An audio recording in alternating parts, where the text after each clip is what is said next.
Good morning and welcome back. Hi, Glimpsby.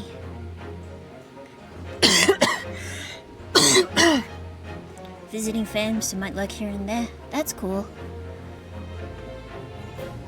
It's good to visit family. I am... and sometimes Lou.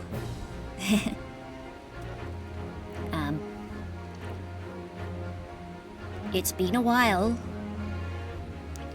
For those who... LOL, you meant. Yeah, it's, I was very sick over the... over the winter season. And I'm only, just recently feeling kind of okay. But more than that, I am a little worried because, Mom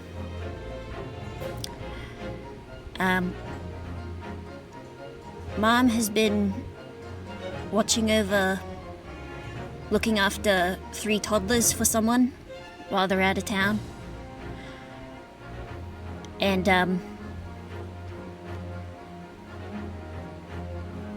it's not been good.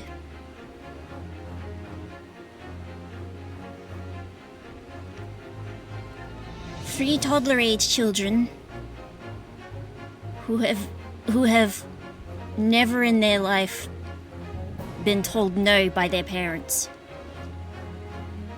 It's a nightmare. I did a favor for Mum the other day by looking after 2 of them while she went to pick the 3rd one up from, kindergarten.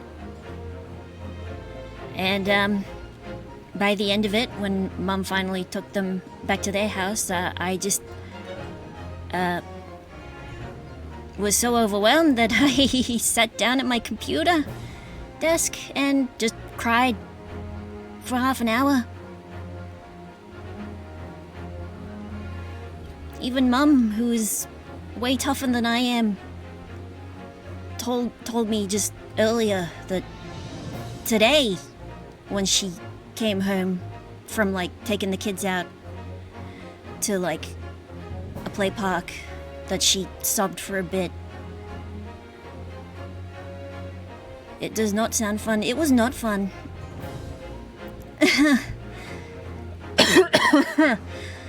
But here we are.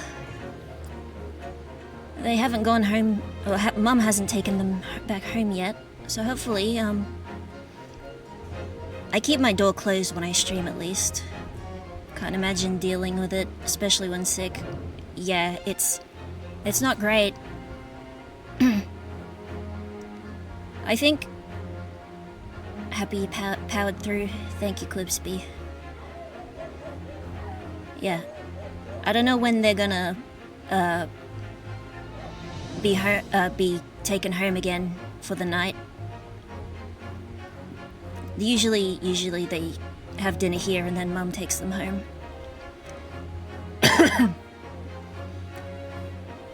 So, if anyone hears, the faint sound of, either a child or several child,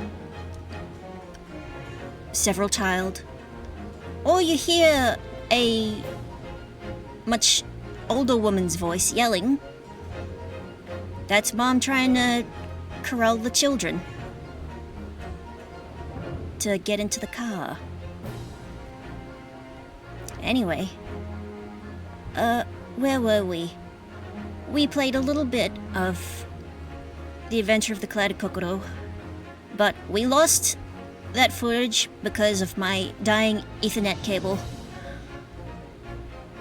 So I ended up not saving the VOD pieces, and I just decided that I'll just do it over again from the last thing, because it was only about an hour that got lost.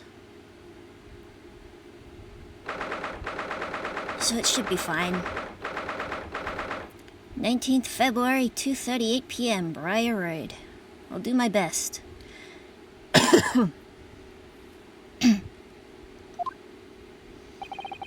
It looks as though the police are still here, carrying on with our investigation. Perfect. So let's find Inspector Gregson as quickly as possible. Yes. And let's see if he'll take a break from his chips to look at that silver tip Iris gave us for him. There he is. Here you are, sir. Your shillings. Inspector Gregson, do you have a moment? Sorry to say I don't. I'm a very busy man. Much too busy to talk to a pair of foreign gadabouts, that's for sure. Gadabouts, really? We have these for you. A present. From Miss Iris Wilson. What? For me? From her ladyship? Oh yeah, I also don't want to be too loud if the kids are still here, because otherwise they'll start getting curious. And God forbid. Her ladyship? Give that here, at once! Come on, hand it over. That's for me. Ah! Don't wait for me to give it to you, will you?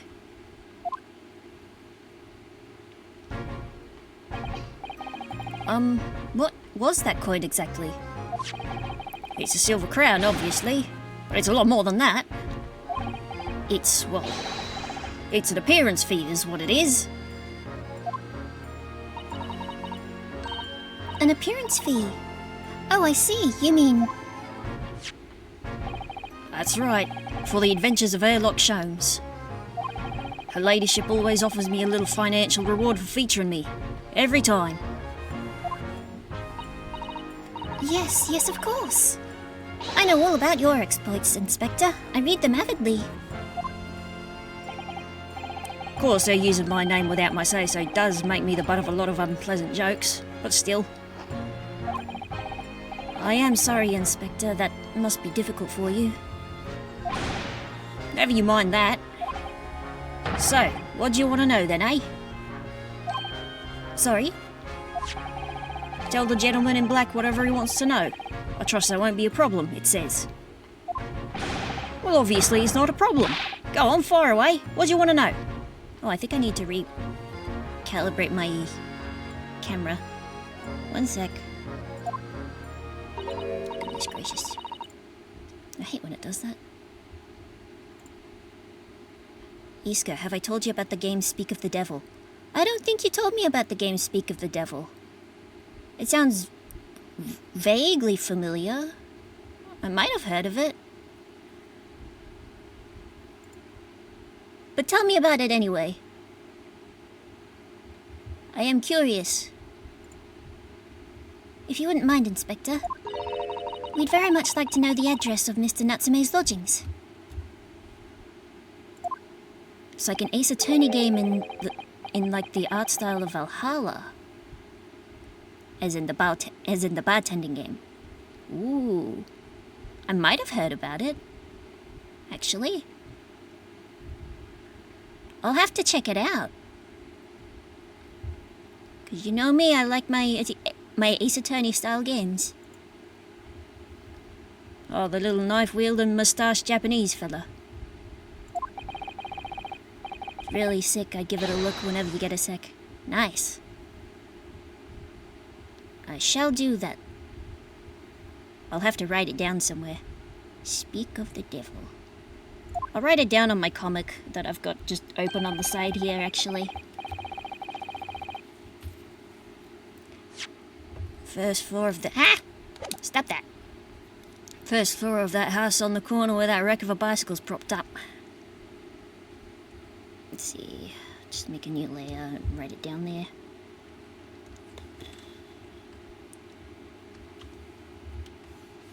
That's the other thing I've been doing lately to keep my morale in somewhere decent. Drawing comics and posting them on my places. My social medias. Speak of the devil. Alright.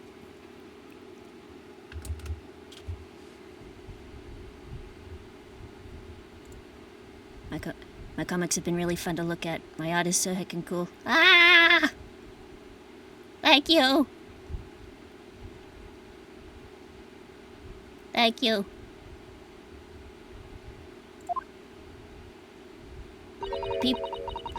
Lots of people have been saying my comics have been good. At least 5 people.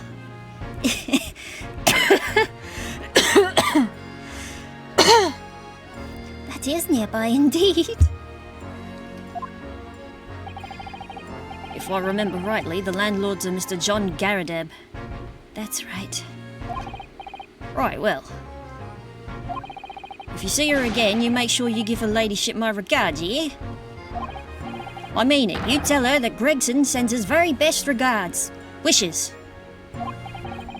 Don't worry, Inspector, we will.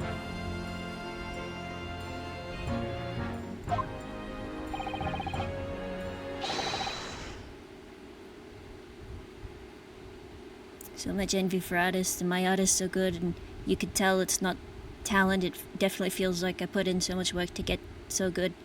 Ah! It's true. I've loved drawing ever since I was a little kid, and I have not stopped. Really. Goodbye for now then, and long live her ladyship.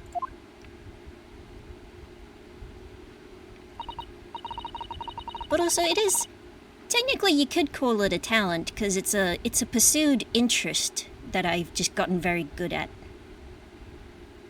In that sense. Not talent as in, like, I came out of my mother's womb painting the Mona Lisa. Hell no. But it was a thing that I enjoyed doing so much that I realized I would rather do it more, like, art's hard. But I would rather be doing hard art than not doing art at all. I think is that quote from, like, that movie maker who's like, yeah. Feels like calling it talent is disingenuous to the effort I put in. Because for sure, I put in a lot of effort. This is true. Shall we go and see what we can find in Mr. Natsume's lodgings? Definitely. And, like, I will say this, it's been a long time since I actually,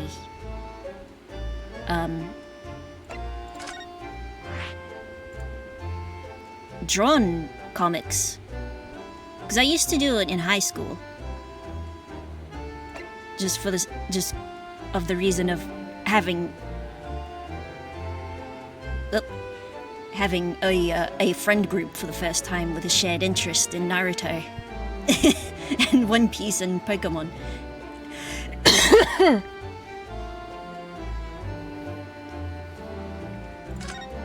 And then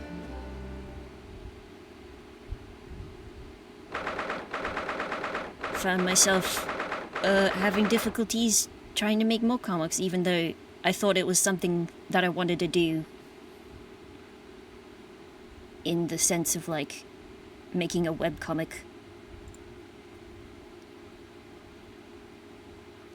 This sounds so wholesome. In terms of art, I only recently got into guitar in the last 3 years, and I picked up bass like 3 months ago. Cool! Technically, we have a acoustic guitar just in the next room over. It's my sister's. And, I know I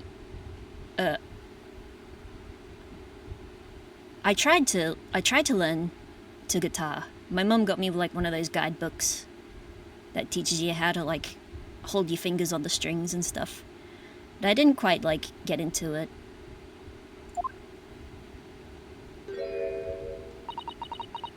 May I help you? Yes, would this be the residence of Mr. John Garadeb? Indeed it would, sir. And who may I say is calling? My name's Ryunosuke Naruhodo. Mr. Naruhodo is representing Mr. Soseki Natsume. I believe he takes lodgings here. Oh!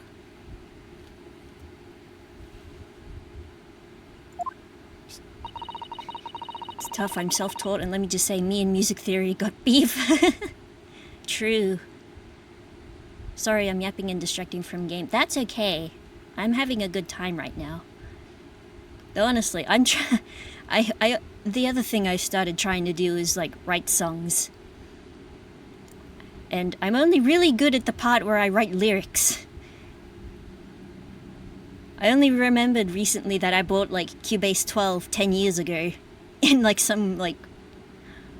You saw my vocal synth stuff, it's so cool. Yeah, it's been so fun. Ever since I got Havoc, it's been just so much fun playing with the vocal synth again.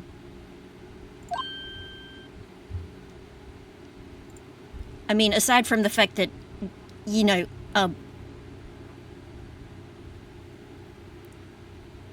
the whole, the thing that, you know, the big feelings of, yeah. One moment, please. I shall convey the message to Mr. Garadeb.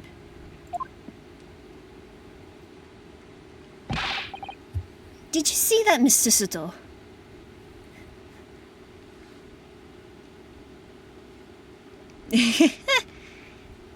Mm-hmm, says Quipsby. Yes. Did you see that, Mr. Suto? That weird rabbity thing just fell into a heap of mess. That was a real-life English maid. I know. As I understand it, anyone of standing in English society employs a number of household staff. That was the first time I've ever seen one in the flesh. Oh, this day keeps getting better. It certainly feels like we've really arrived now, doesn't it? We need only to meet a butler, and the experience will be complete. Well, I'm not sure if I'd go that far, but I understand the sentiment.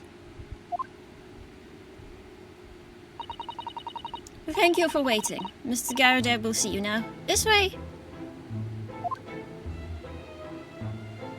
Goodness gracious, my ears are doing funny stuff. I may need to adjust the tracking on that at some point.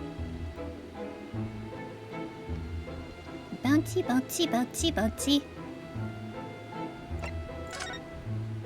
Well, let's talk to Mr. John Garadeb. Good day to you, John Garadeb at your service. Pleased to meet you, sir. This is Ryunosuke Naruhodo. He's a defense lawyer. Do excuse me not getting up. I took a shot to the knee a few years back in the Battle of May Wands, don't you know? Earned a medal for my pains, but had to withdraw from service. Handed over the reins to the up-and-comings. So he's a retired soldier.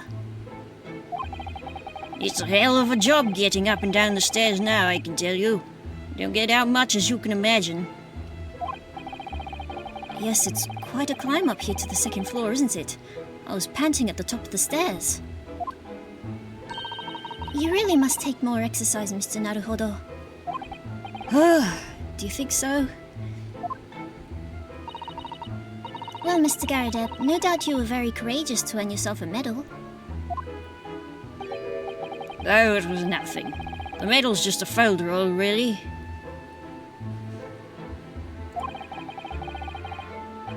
Not looking forward to having to wear dress clothes today. I feel that. I wouldn't like to offend the general, though, so I grudgingly displayed it on the wall. Why don't you fetch it down, Joan? Let these good people see it properly.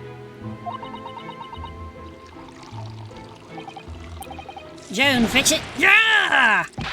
Dash it all, woman, be careful.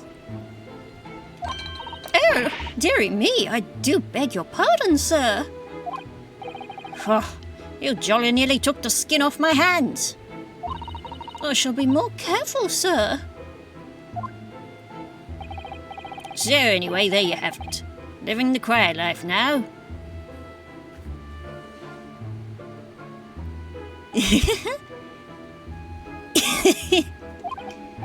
Yes, I see.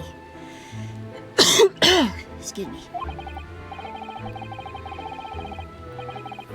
Now then, I hear you want to know about the chap lodging downstairs, is that right?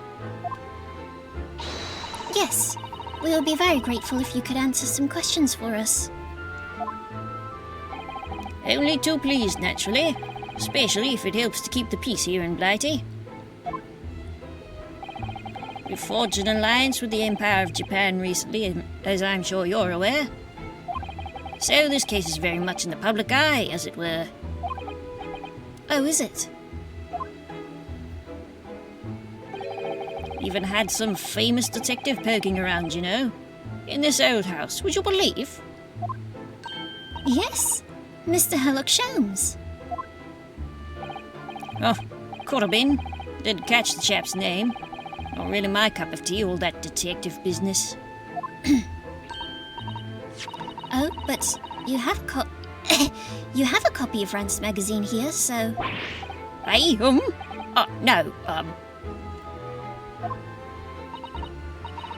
Anyway, the chap's investigating the foreigner's room as we speak.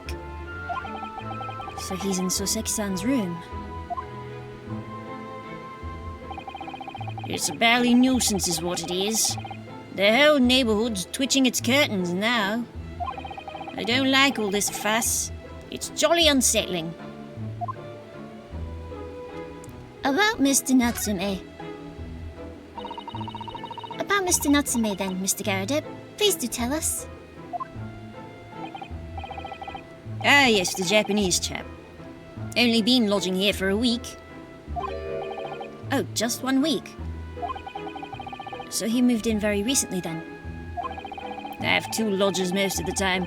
One on the ground floor and one just below us. The first floor room became available a week ago, you see. There'd been... Ah! Dash it all, Joan! Do be careful! Oh, my goodness, I'm terribly sorry, sir. Goodness gracious. If you want to know my opinion, we didn't ask. I thought he was a shady sort from the moment I set eyes on him. You love her face. It's very round. It's very jiggly. Like, look at that. The way it jiggles when she slaps her face. It's cute. I think also she looks like she's meant to have like a sun-like silhouette because Mr. Garadib has a moon-shaped face. Oh, why? He seemed to have a most nervous disposition, always shaking and looking over his shoulder. I didn't think of that. Yeah.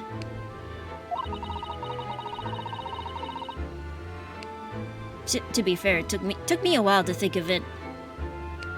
The first time. I've played this game 3 times. And watched so many playthroughs. Wait, has nobody else pointed that out? That's kind of funny. Wow. Well, I guess, but it makes so much sense. It does make sense. The man had shady written across his sweat-soaked brow, he asked me. We didn't ask. I said to myself, Joan, that man is trouble. Sooner or later, he's going to do something untoward. And I'm rarely wrong about anything. We won't be calling this maid as a witness, that's for sure. Certainly not. Was there anything else that struck you as suspicious about the man at all?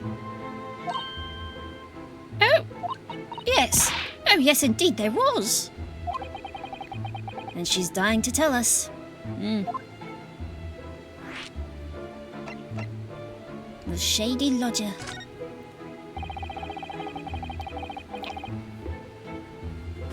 Had you noticed anything else at all about your lodger, Mr. Natsume? Oh my word, yes. The man was shadier than an orchard. Could you elaborate? Well, take the man's room. Absolutely stuffed full of books it is, more than anyone could ever read. And he never so much as passes the time of day with another living soul. I haven't seen a single visitor call. He just trots off to that old bookshop every single day and comes back at 5 to light the gas fire. And the funny little man is up long past the time everyone else in the house has gone to bed too. Oh, I see. The gentleman on the ground floor goes to bed at around 9 each night. But I've never known that Japanese fellow to retire any earlier than 2 in the morning. Ah.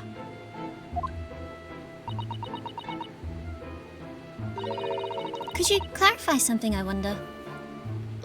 Apparently, Joan the maid has never heard of first and second sleep, which would have been a normal thing, I'm pretty sure, at the turn of the century. What, pray? How do you know so much about Mr. Natsume's routine? Oh! I'd understood that neither of the lodgers live on this floor of the house. Is that correct?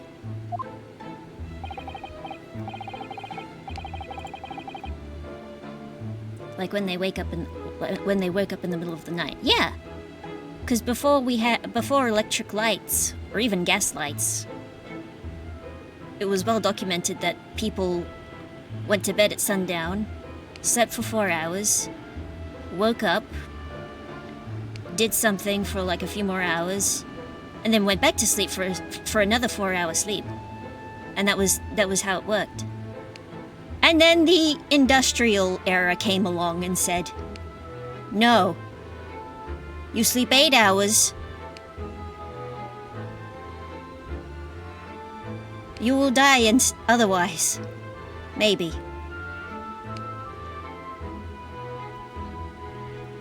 Interesting learning about that in world history. Yeah.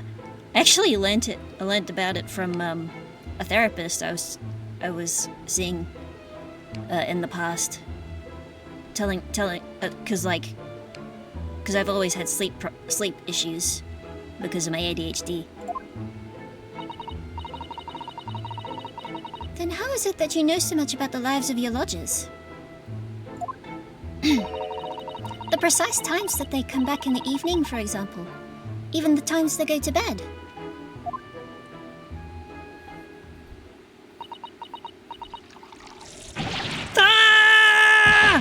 Good grief, Joan! Be more careful, woman! Oh my goodness, sir! I'm terribly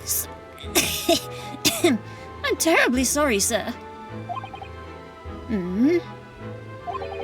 Something doesn't add up here. Certainly not. The incident 2 days ago.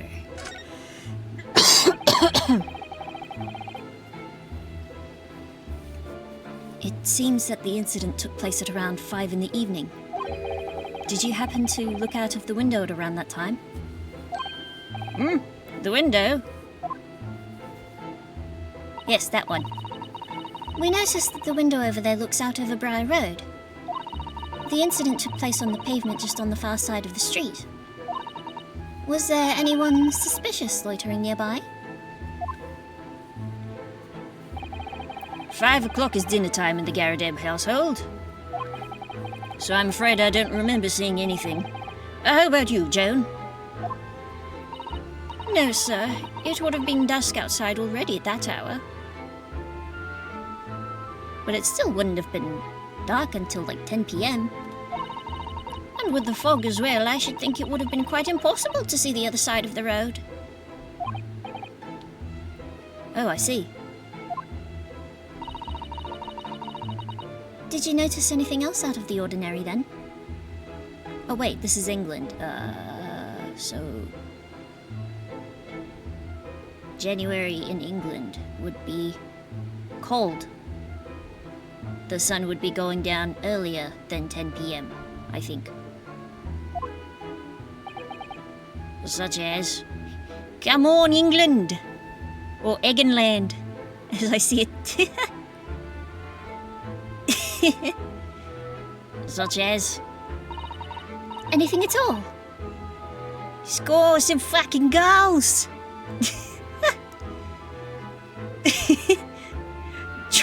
Trying to emulate a... that accent, only to sound more like my dad when he's watching the football, the AFL.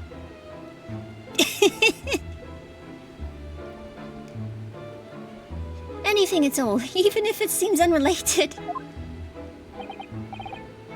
Well. Yes? Was there something then? Well, there's nothing particularly significant, but around that sort of time here, there... For the love of God, Joan, watch what you're doing! Oh, dearie me, what have I done? I'm awfully sorry, sir. Do be more careful, woman. Of course, sir.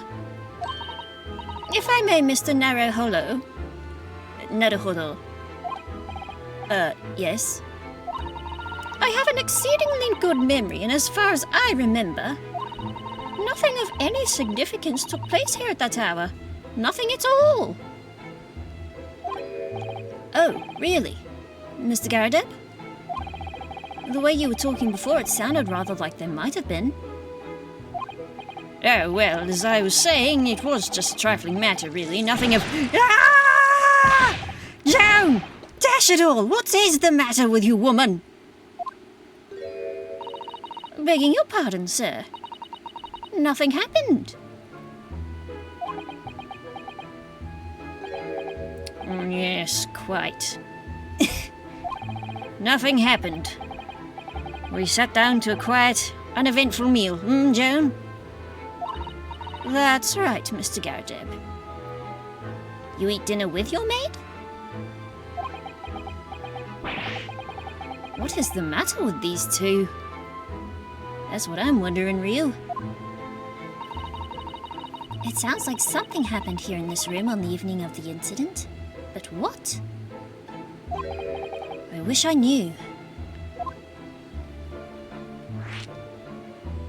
Mr. Natsume's room. Could you tell us which floor Mr. Natsume's room is on? Why, certainly. Just below us on the first floor. And Mr. Shums is investigating there even as we speak. Yes. Told me Nat's his name.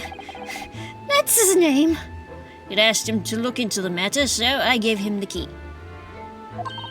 Mr. Natsume has engaged Mr. Shums' services. That's a blatant lie. Would it be alright if we also had a look around? In Mr. Natsume's room, I mean. Don't see why not. It's just down one flight of stairs. Who knows if we'll find anything that could help us with the case, but we have to try. We need all the clues we can lay our hands on, shall we? Yes, and while we're there, we can speak with Mr. Shums again. Perhaps he'll be able to tell us more.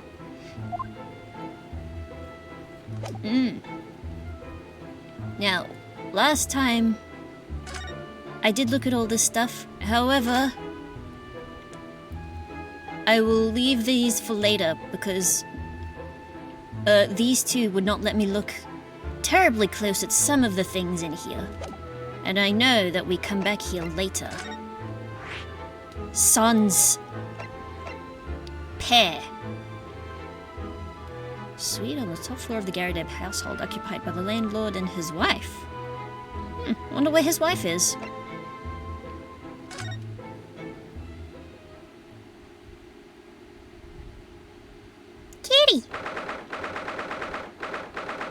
February. It's not January, it's February. My mistake. Still the same cold season. But just look at this place. And smell it. It's so musty in here. I suppose it's the mountains of old books that are responsible for that.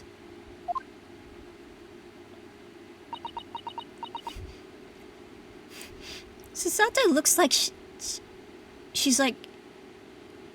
She's just been told not to turn around.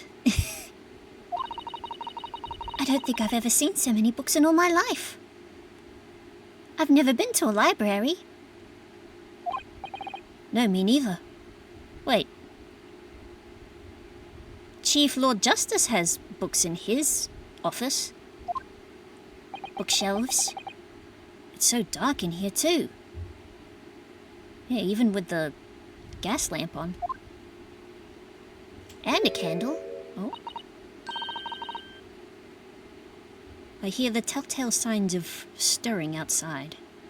I wonder if Mum's getting ready to take the children to their home. I hope so. Is that the window over there? Well, it was the window, I think, yes. Once upon a time. But for some reason it's been closed up with bricks and mortar. So this is where Mr. Natsume lives. By the way, I haven't spotted Mr. Shums anywhere. Have you? No, that's true, but according to what Mr. Garrideb told us, what are the odds that Herlock Sholmes will just be like hiding in the top corner of the ceiling, like doing a Spider-Man bit? The great detective should be around here somewhere, investigating. Well, let's have a looky around. We got a maneki neko. Oh look, it's a beckoning cat from home. It's a bit big and bulky, isn't it? Surely Mr. Natsume didn't bring that maneki neko all the way from Japan with him. I hardly think you're in a position to comment, Mr. Naruhodo. Are you forgetting the enormous Daruma doll that you brought in your luggage? Well, it can be dangerous travelling abroad. I wanted a lucky charm. Well, I imagine Mr. Natsume wanted the same. And this cat is sure to beckon good luck to him. Well, it's not doing a great job of it so far.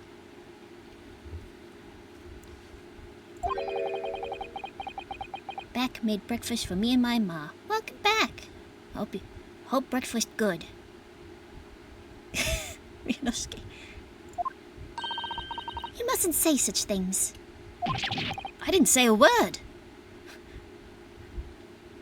I saw the text in the I saw the text box. Why are my eyes such a giveaway? We have a bag. Oh, but it's not important.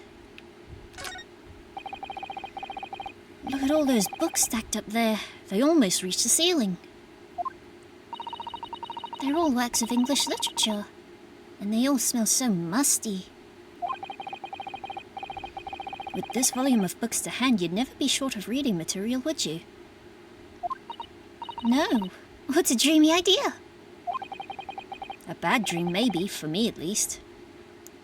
Ryunosuke, you gotta learn to read sometime. Learn to enjoy reading. Mind you, I don't imagine the book that's at the bottom of the pile now will ever be read again. Ah, so reading it is an experience that comes but once in a lifetime. Just as the tea ceremony teaches us. I certainly didn't expect the conversation to turn down the path of tea ceremony philosophy.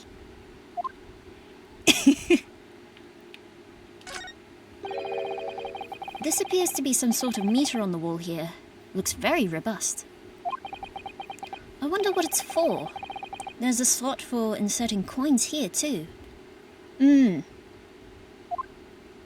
I remember that. I believe that's a gas meter, Mr. Naruhodo. Coin 1個入れる. A gas meter? Yes. It seems there is piped gas in this district which consumers pay for by putting coins in the meter. So if we were to put a coin in the slot... that would be enough gas to use the lights and the gas fire for the whole night. So if you're too poor to have a coin, you'd have to spend the night in the dark and freezing cold. That's right. As would a rich man who only carried crisp white notes. London's a scary place.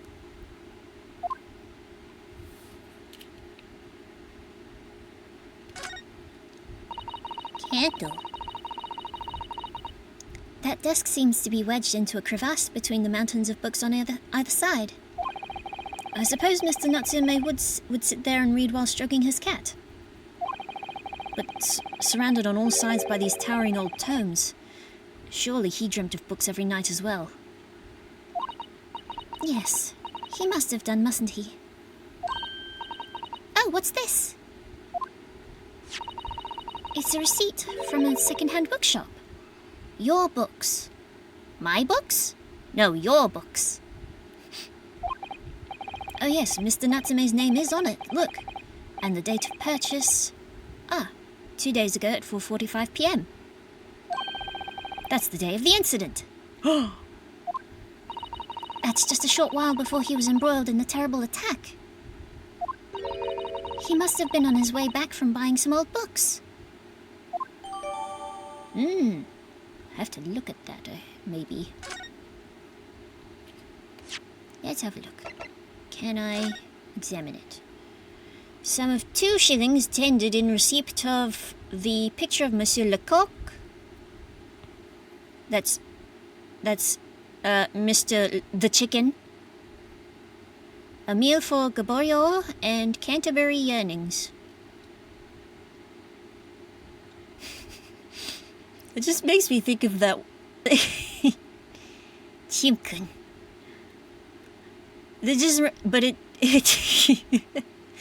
I just flashed back to like the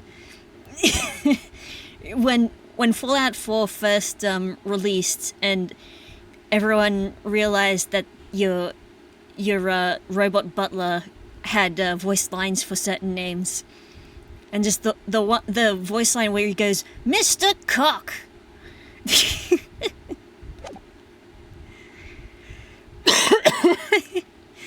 Oh, it's still so funny. It's still so good just to think about. What the heck is... That's not important. But this is... Mr. Titties. I wish more games did that. True, yeah. Could you even call this a window? Although hopefully the new Tomodachi Life lets you edit the pronunciation of names the way the original one did. I think so. It was a window at one time, after all. Although all that remains is a frame around some bricks now. So really it's just a wall then, isn't it? I miss Miiverse. Yeah, I never used the Miiverse. Because by the time Mum and Dad bought me a Wii U, it was very late in its life cycle. I think it was not very long before the Switch. Yeah, it was probably about a year before the Switch launched. So really, it's just a wall then, isn't it? But the posts on Miiverse, the shit posts, yeah, absolutely terrific. I still love what the Splatoon is so cool. I wish squids were real, or something like that. I'm afraid I have no idea. Perhaps Mr. Natsume painted the brick design on in a fit of whimsy. Oh, that's alarmingly feasible. Anyway, whatever the reason, the lack of ventilation in here makes the place very oppressive.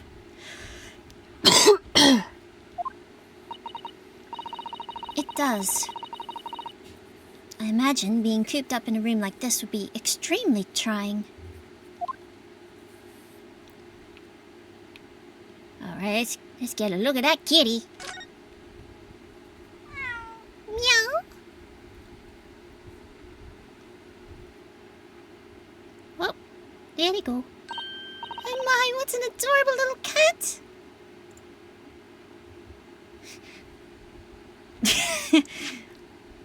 Oops. I like the shitpost where it's a trap, it's to prevent you from moving forward, and then the reply is, me standing outside your house is a trap. Yeah, that's a good one too. Hi, Kaskia. Hello, Iska. Hope you're doing well, friend. I'm doing kind of okay.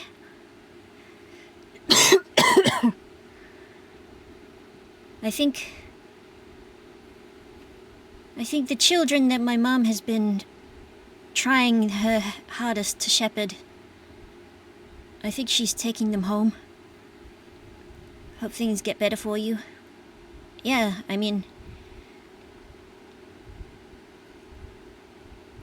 their mom comes back from her out-of-town trip, like, this week.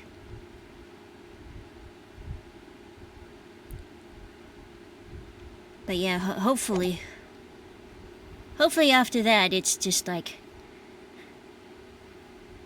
I'm half worried that this will be my mom's, like, jokification arc or something. Oh, I hear the side gate. Yep, that's Mom herding the children back to their house. Thank goodness. A little bit of peace for the night. Perhaps he's looking after all the books while his master's away. I don't know about that. He disappeared into that pile of books as quick as a flash. It was a tricolour Mike, wasn't it?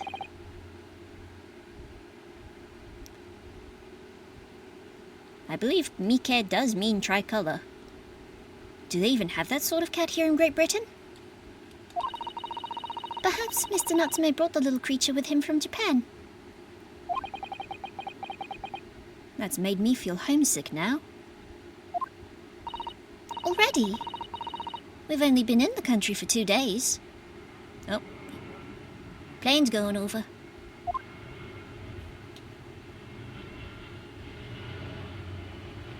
Vroom. New. Alright, let's have it. There he is. There's Mr. Shums. Not doing the Spider-Man thing as I'd hoped, but I don't know, this is a pretty good pose. Ah, look, Mr. Naruhodo. Aha! There he is. Now where did he appear from? He's been here the whole time.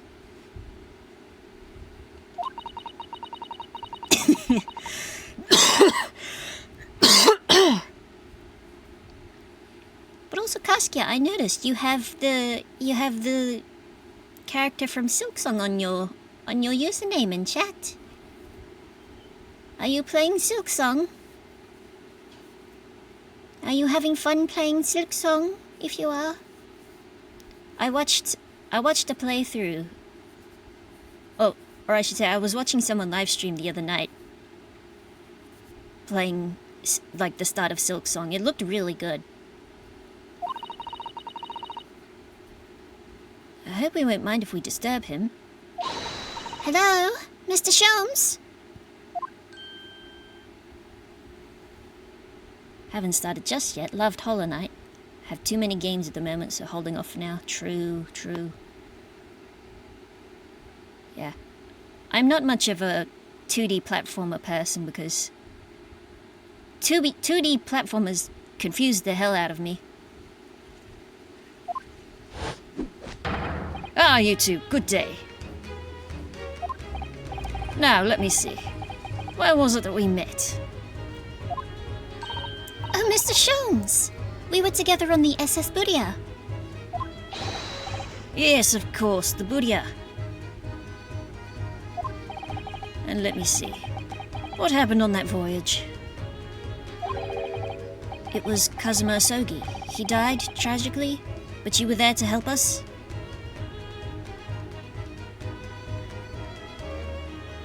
I unfortunately got into Silksong when I also picked up Unicorn Overlord. Oh no! I've heard a Unicorn Overlord is also good, but I'm not so much into the tactics games. Or like tactic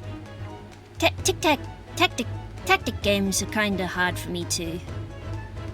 As someone who did play and love Fire Emblem Awakening. Found Fire Emblem Fates alright.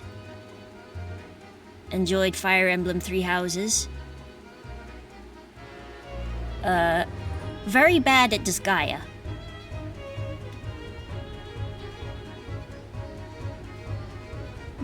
Not actually too difficult, at least right now. Because I've heard the way you deploy units in the game is a bit different from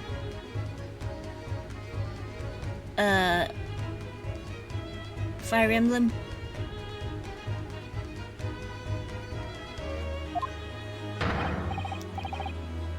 Ah yes, but of course, the case of Mr. Asogi.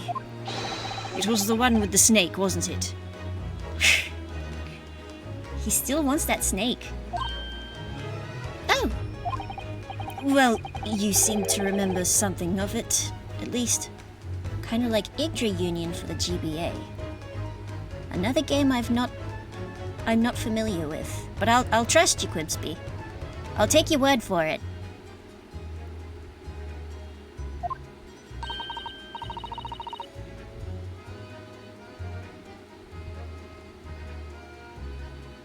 I try one of my tactics games. I'm interested in Final Fantasy Tactics, the Ivalice Chronicles. Oh yeah, I've heard Final Fantasy Tactics is really good too. The music from that game is in 14 and it's some of my favorites. I also like CRPGs, so maybe I'll like a JRPG tactics game. Maybe! You never know till you try it. What an honor to be remembered vaguely by the great Herlock Sholmes! This is Mr. Oh, no, my dear madam, hold your tongue. I pride myself on my superior powers of recollection. Your names are safely recorded in my brain attic. Is that like a mind palace? But smaller?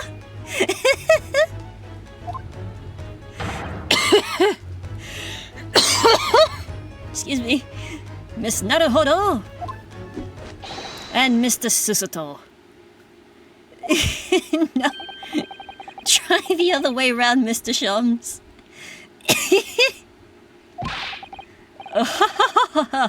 I lost the first round.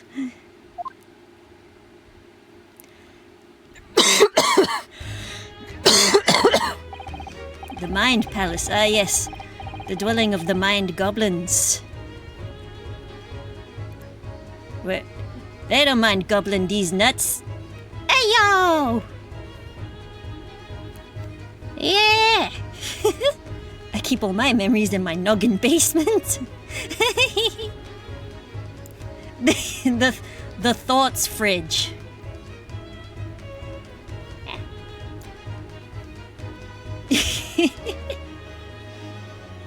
In truth, I had hoped to invite you both to my Baker Street suite the day we arrived in London. But some Scotland Yarders ambushed me at the railway station and whisked me away to a crime scene. It was an entirely trivial case, of course. I solved the matter in no more than 30 minutes. That pizza did not come free, I tell you what. So they apprehended Soseki-san in that short of an amount of time? I'm afraid the pursuance of a new case has dulled my recollection of my past involvements a little. A little? It's a mistake to think that one's brain attic has elastic walls and can distend to any extent. Aha! You're about 100 years too early for the study of neuroplasticity, my man. Oh ho ho! I do my best to forget useless facts, lest they should elbow out the useful ones. That is a canon fact about Sherlock Holmes. Yes, those are my own words of inimitable wisdom, you see, from an adventure entitled A Study in Scarlet. Yes.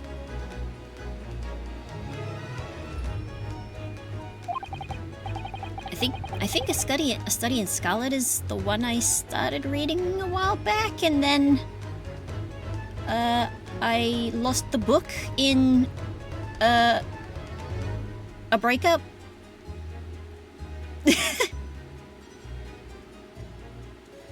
I mean, he still has the book, but I'm pretty sure I left a bookmark in there somewhere. Please, there's no need to quote yourself. I don't always remember my pearls of wisdom, but fortunately my associate pens them beautifully. He means Iris, I suppose. Who else? Mr. Sholmes, we have some extremely important questions to ask you about the trivial case you just mentioned. Goodness, what an earnest expression. My dear madam, I should be only too pleased. And this murky room is an apt place to discuss this murky case. Yes. Let us speak! Firstly, in regards to Mr. Natsume's arrest. We know this to be the lodgings of a Japanese foreign student by the name of Soseki Natsume. It seems that you assisted in his arrest, Mr. Sholmes, for the stabbing of a young woman outside here on Briar Road. Natsume. Yes, I believe it was a name rather along those lines. But Mr. Natsume denies it. Was it really justifiable to arrest him on so little? I'm sure Scotland Yard has arrested people for far less. I'm sorry, Miss Susato, but I've not the slightest idea what you mean. What? I can't believe he was looking Susato-san squarely in the eyes while feigning ignorance. I assure you I'm not merely feigning ignorance. I too can read text boxes backwards. It would appear as if the pair of you are under some misapprehension. Oh? How? I assure you I have no recollection of accusing your stooped compatriot of the crime. I very nearly enunciated that very wrongly. But that doesn't make sense. The good detective of Scotland Yard made the following request of me, and I quote verbatim. We need you to ascertain the identity and whereabouts of a man seen fleeing the crime scene. Ah, a man seen fleeing? There were a number of books scattered on the pavement at the scene. From the book plates, I was quickly able to determine the bookshop from which they'd been purchased. On speaking with the proprietor, I was immediately led to this address. Elementary, wouldn't you say? I believe there's a receipt around here somewhere from the establishment in question. So you don't think Mr. Natsume's the culprit then? That I could not tell you. But it was aggravating my faculties, hence why I returned here. However, this place is such a trove of fascinating books, I found myself quite lost in bibliophily. Do not be deceived into believing that I am a man of leisure. No, no, no. Oh dear.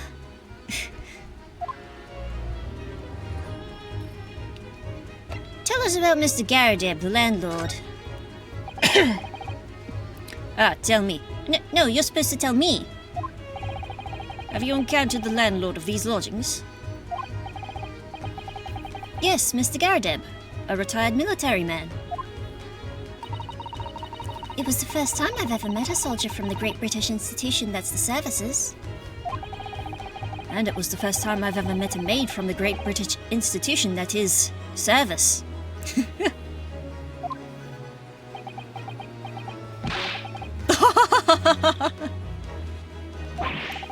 I didn't think it was that funny.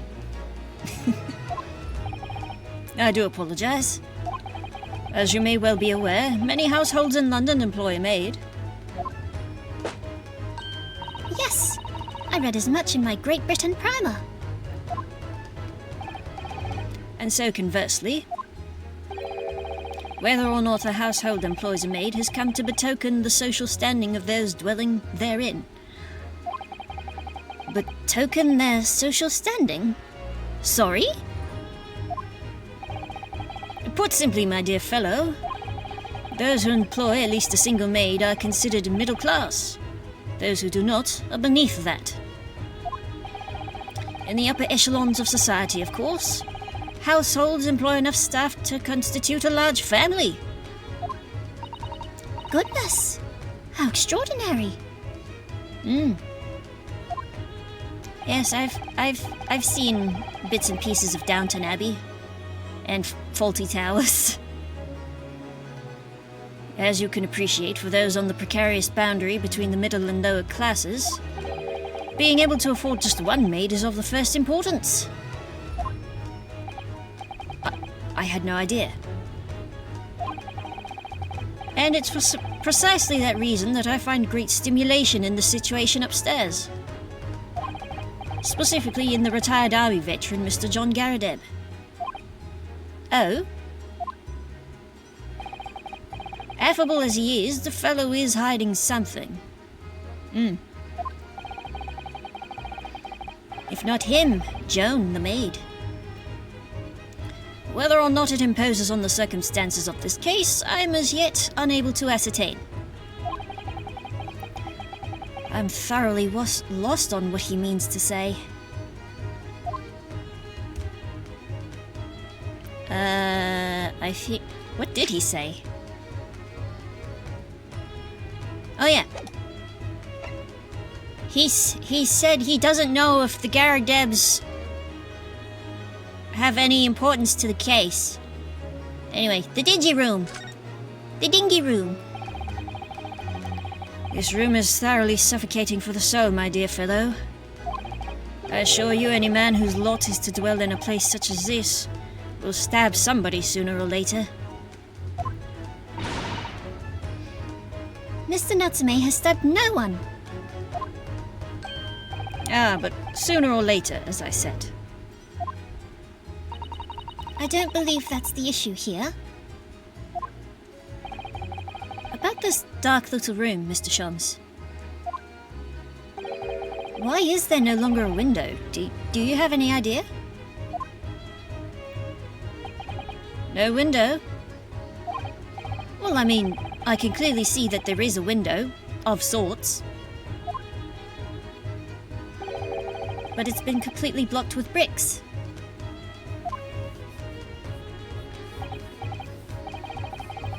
I see. The answer to that question is quite simple. Window tax. Window tax? What's that? Surely not a tax on windows? Precisely that. Oh my goodness! Yes, the bane of humanity, taxes. Isn't it just? Until relatively recently, a tax was levied on households in this country by the number of their windows. Those of lesser means, having inherited a sizable and costly family home perhaps, rapidly closed windows up.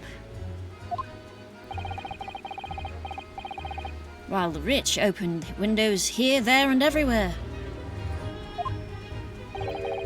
In an effort to curry favour with those in power. by furnishing them with large sums of tax money. Of course. How awful and unjust. Forcing people to live in rooms devoid of light. Indeed. Disease was rife as a result. So some 40 years ago, or thereabouts, the window tax was abolished. But its legacy remains, as you can see, in squalid lodgings such as these, for example. I suppose Mr. Natsume's stipend for living here in London isn't very generous, perhaps. It would appear so. I've done a little digging, and discovered that these lodgings were offered at an extraordinarily low price. Because the room's so awful, I should think.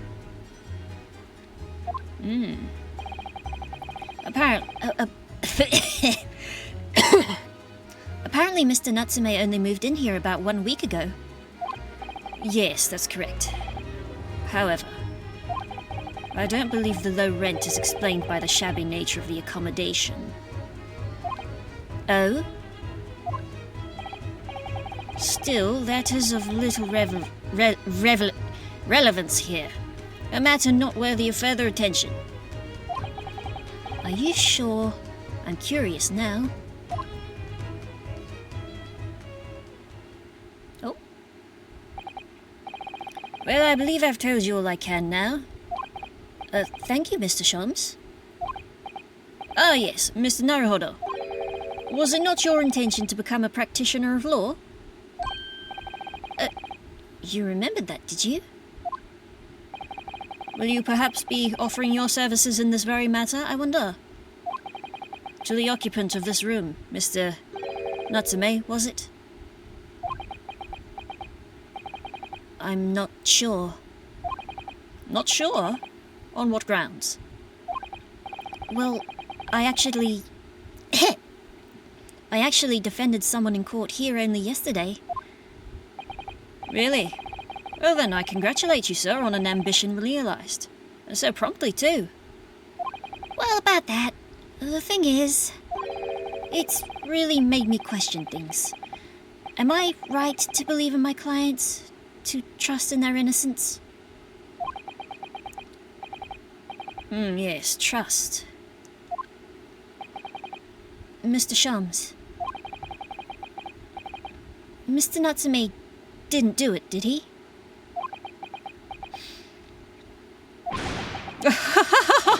My dear fellow, I haven't the first idea. No, but I thought that's why you were here. Didn't you come back here to investigate? Ah, yes, that was indeed my initial intention. But there are simply too many fascinating books here. I couldn't possibly ignore them. There he goes, the ADHD. It's revving up again. I see. Nevertheless, there are two facts that I can state quite unequivocally. The man who fled the scene of the crime 2 days ago was the Japanese occupant of this room. And there are witnesses who swear to having seen the same man commit the crime. That is all I can say. And one more thing. What is it, Mr. Shans? Tell us. I cannot say with any certainty whether or not it's of relevance to this case, but I am quite sure that the retired army man who owns this property is hiding something. Mr. Garadeb is? Mr. Shams said as much before, actually, didn't he? Anyway, at present, that is really all that plays on my mind in relation to this case. Mr. Naruhodo, as yet, our investigations have uncovered nothing that could help establish Mr. Natsume's innocence. No, you're right. Perhaps it's time we probed a little deeper into Mr. Garadeb's secret. Just remember, I cannot be sure whether the landlord's secret will prove to be of relevance or not. But I wish you every success, of course, Mr. Naruhodo.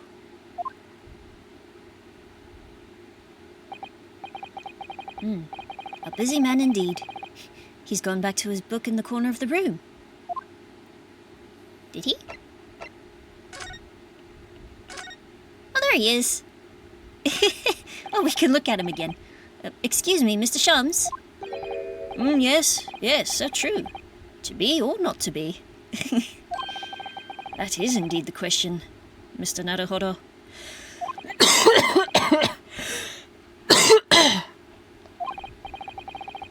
To be or not to be brushed off, that's the question. And the answer's all too clear. Let's leave Mr. Shums in peace, shall we?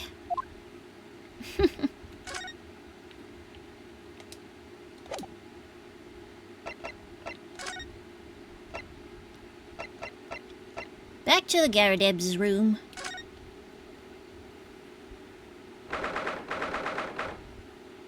Still 19th of February. Oh, there they are. Ah, you're there again. Tell me, was the detective chap, I've forgotten his name, still hard at work down there? Mr. Herlock Sholmes? Ah, yes, rings a vague bell. Excuse me. All that detective business isn't really my thing, I'm afraid. Glug, glug, glug. Well, Mr. Sholmes is in his element down there. Ah, jolly good show. Another cup of tea, if you please, Joan. And now then, why don't you tell me what... Yeah! For the umpteenth time, woman, will you watch what you're bally well doing? I shall be serving dinner shortly, sir. Ah? Oh, yes, of course. Frightfully rude of me, but I'm afraid I shall have to ask you to take your leave if you would be so kind. Ah. Oh, yes, of course. We're deeply grateful for all your assistance. Not at all, not at all. Don't get much chance to talk with young foreigners like yourselves. It's been a pleasure. Best of luck and all that. Perhaps you could see yourselves out? According to Mr. Sholmes, Mr. Garadeb is hiding something, and since no other avenues of investigation seem open to us at the moment, perhaps we should do some digging.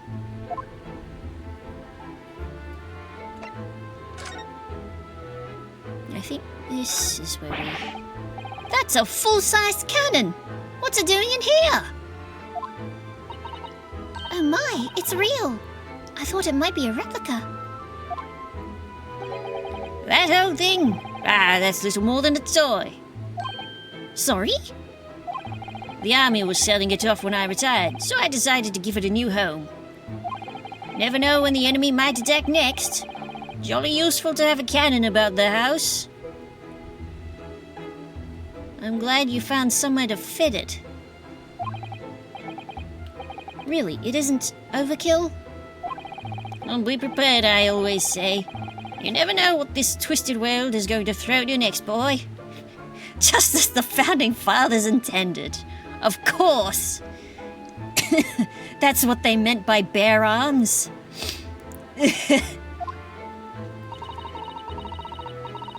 They meant cannons. Just like in the case of the Golden Idol. That's right, yep.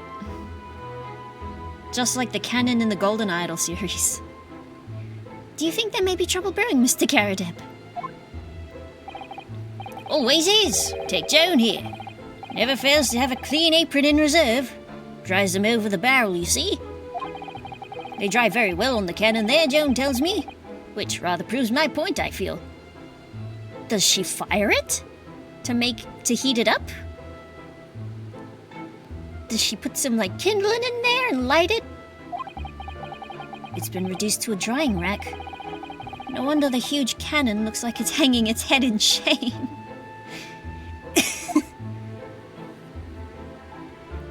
We have some memorabilia. That uniform looks fairly ancient, doesn't it? It's clearly been well looked after, though. That old thing? Ha! Not much better than rags, really. Oh? Oh, that ceremonial garb at my retirement bash, you know? But I'm not one for dwelling on the past, me. Would have gladly thrown it out, but you know how it is. Anyway, doesn't hurt to have the odd piece of memorabilia lying around, does it? Oh, I see.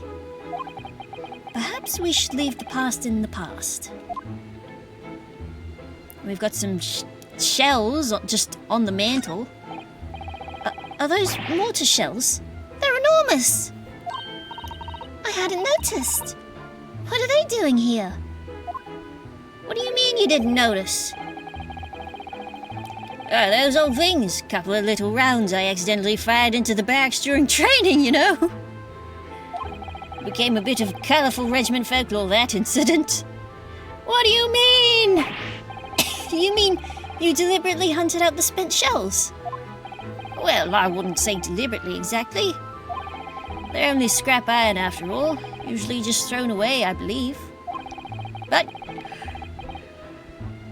excuse me, you never know when things might come in useful, do you? Useful for what exactly? Yes, well. Joan here did manage to knock one of the bally things on my foot the other day while she was dusting. Oh no! Hadn't shed a tear since 1869 before then, you know. Oh, I'd say nice, but... maybe reconsider throwing them away. We have a medal that's a bit askew. That looks like a Medal of Honor. And it's showcased on a very grand banner.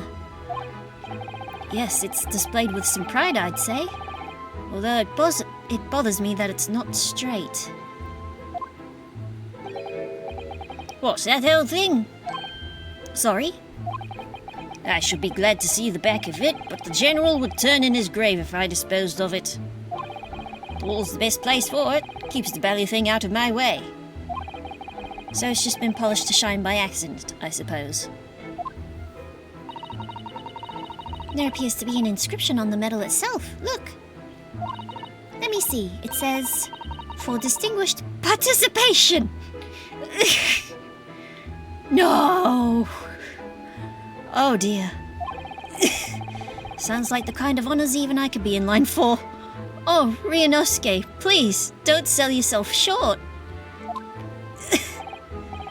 Well, one doesn't like to blow one's own trumpet, but I was given that for my time in the army. Can't measure an officer by the number of medals to his name, of course. Common knowledge in military circles. You'd think. You also have... all these portraits are just... askew! That portrait of Mr. Garadeb is glaring at me, I swear. Have you noticed that all the little frames contain photographic prints of Mr. Garadeb as well? Yes, and there seems to be a statue of a lion on the mantelpiece as well. Ah, yes. Oh, excuse me. Seemed to come back from the local pawnbroker with that little trinket. Seemed to come back? What do you mean?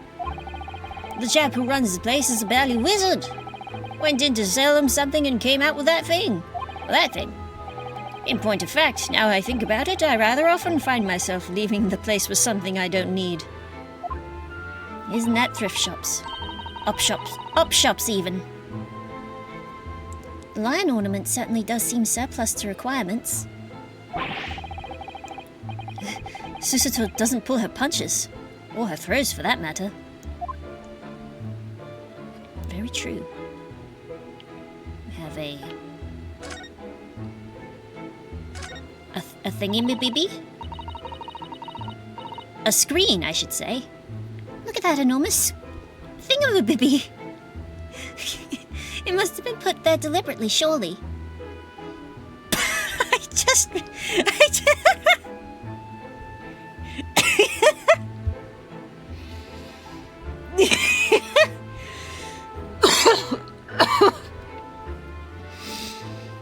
Oh, I just noticed. I just noticed it. He wasn't there last time. Bless you. Thank you, Kaskia. Yes, it certainly seems like someone's trying to hide something from view. What could be behind it, I wonder? I'm going to have a very quick look. Just a little peek. Ahem! Maybe let's not, Miss Susato. I think the maid is going to head us off with a cup of tea. Oh, a cup of tea would be really nice. We have a candlestick and the carpet has been burnt. Oh, look! What a wonderful collection of cakes lined up on that gleaming silver cake stand. Oh, I could go for hydrate redeem. Oh, that would be a good idea, actually.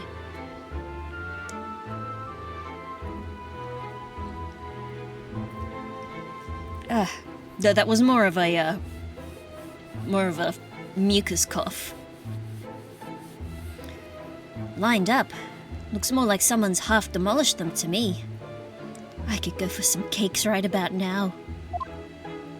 If there weren't children in the house, I'd bake one myself. I mean, during the day. Afternoon tea is a time of indulgence, you know. It's quite the English way. Although I did spot some fudge in the fridge. I might grab the last of that. There's like 2 squares left, I think. It is Mr. Garadeb's custom to take 2 cakes with his tea. Ha ha! Or maybe I could just go over to my local grocery store and just buy a Woolies chocolate cake. If you know, you know. That sounds delightful.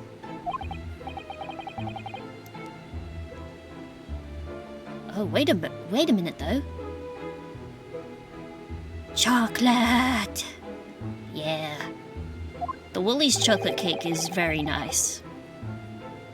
There are at least 10 cakes on this cake stand. Which, as we know, is 30 less than 40. Well, naturally. And it would never do to waste the leftovers. So whatever Mr. Garadeb doesn't eat, I say to myself, Joan, you shall have to tidy up.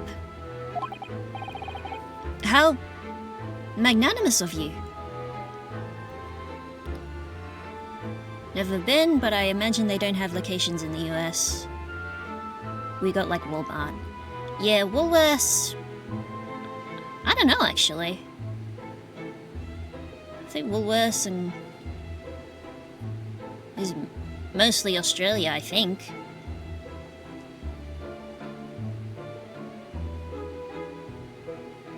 We certainly don't have a Walmart, though we do have an Aldi. You want to visit Australia so badly? Yeah, I mean, there's lots of cool places to visit in Australia. How magnanimous of you. So many cool places. Not my town, though. Everything's dying. The city aquarium's currently shut down for whatever reason. Mood, yeah. But at least Sea Life Melbourne, they've still got pesto down there. Anyway. Oh wait, we've got save story over here. Man, it is a shame because I love aquariums. That ours is just closed.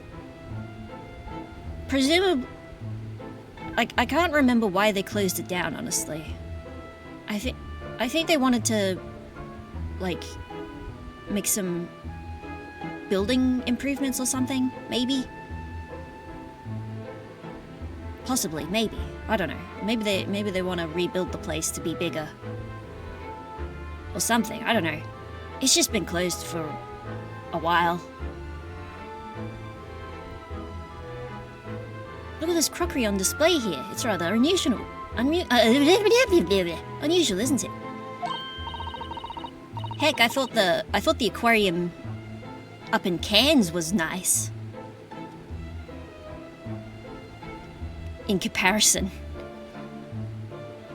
Am I a genuine London dresser? Isn't it delightful? Actually, the restaurant there at the Cairns Aquarium, really nice food there. I would definitely recommend it. Although the shelves seem to be broken and the crockery is... Oh dear, it's in pieces. And there's another in the Cairns area that there's I think it's called the Zoom Dome. It's a wildlife spot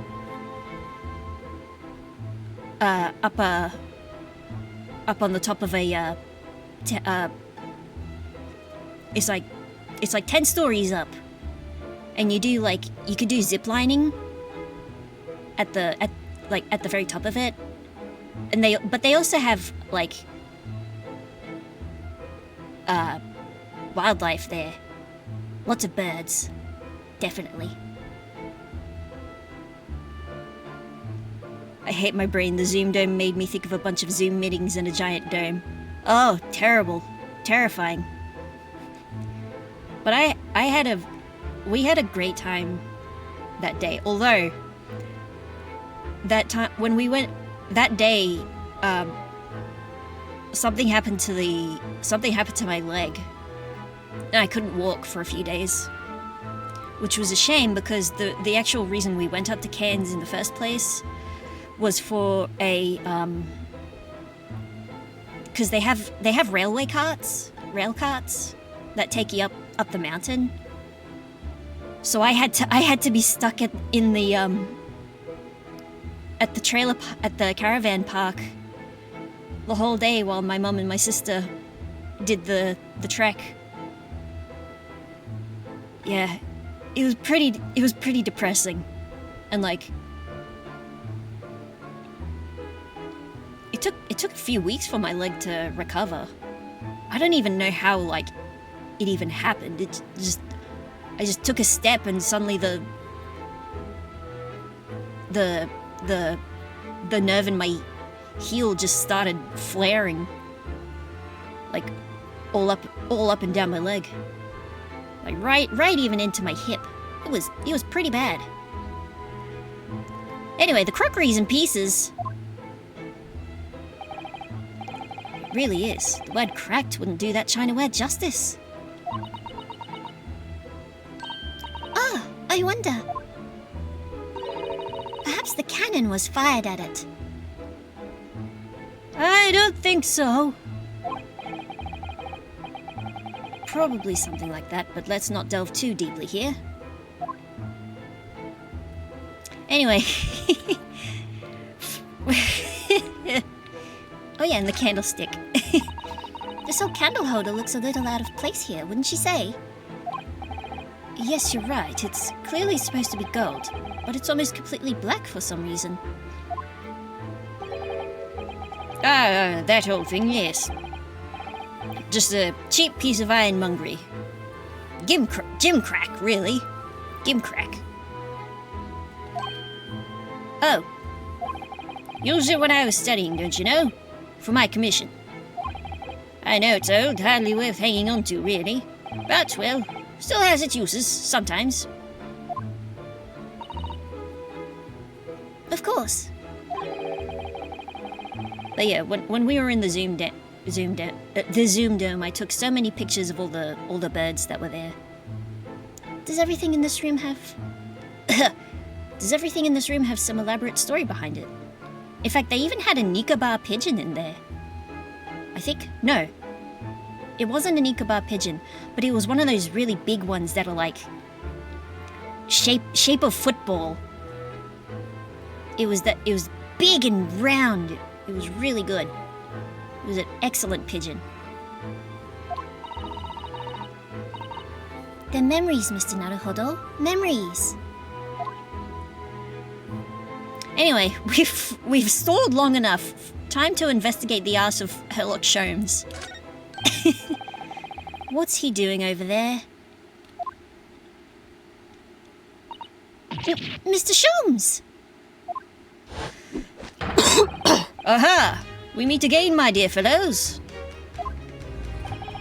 God gracious, where did you sneak in here? Herlock Sholmes, sir, at your service. Whatever were you doing over by the window? I'm given to watching the evening sky as the sun sets, madam. Yet sadly, cheerful as the room downstairs undoubtedly is, it lacks an aperture for such observation. So I took the liberty of borrowing a small corner of space by the window up here. Oh, well. Keeping an eye to one's windows at dusk is the prudent thing to do in London, I'm gathering. And one other thing, Mr. Naruhodo. One more thing. Me? I thought perhaps you might be in need of a certain great detective's great mind. Ooh. Wait, he's not talking about... Is he? I didn't expect to be going through that again so soon. Do you mean, Mr. Sholmes? There is a mighty secret in this modest room. My eyes see even the most trivial of trifles. I take it you're prepared, Mr. Naruhodo? I think so. Actually, before we do, I'm going to take a minute to have a little break. Find myself a snack, maybe? And maybe make myself a drink. A nicer drink than a can of soda. So I will be back. Beep, beep, beep, beep, beep, beep.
Oh, 1 second. I forgot to close my door.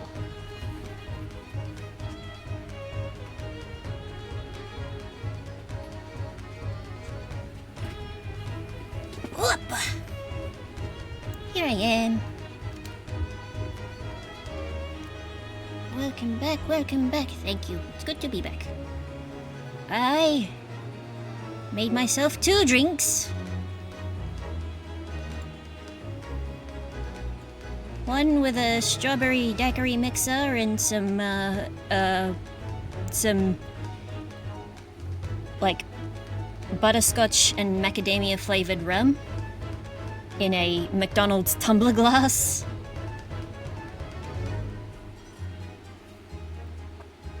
Ugh.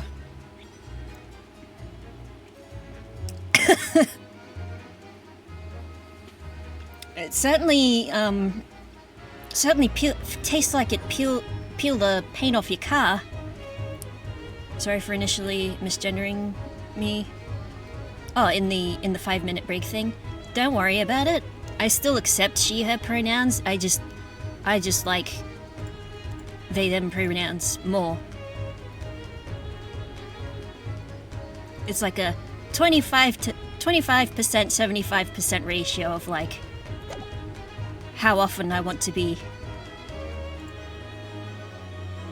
of the thing. But yeah, don't worry about it.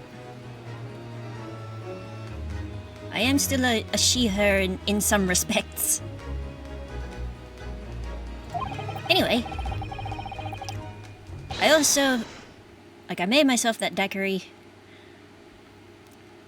and then I made myself some tea, which I've put in a thing. I've put in my special, one of them travel mugs. Travel cups, which I got for my birthday. So that should stay warm for a good long while. There's just time enough for one of my greatly admired great deductions. Let us conclude the matter before dark. Oh, speaking of dark, it is 10:30, which means I should turn off my lights and put the lamp on. So I'm not just inside under the thing, my fluorescent lights.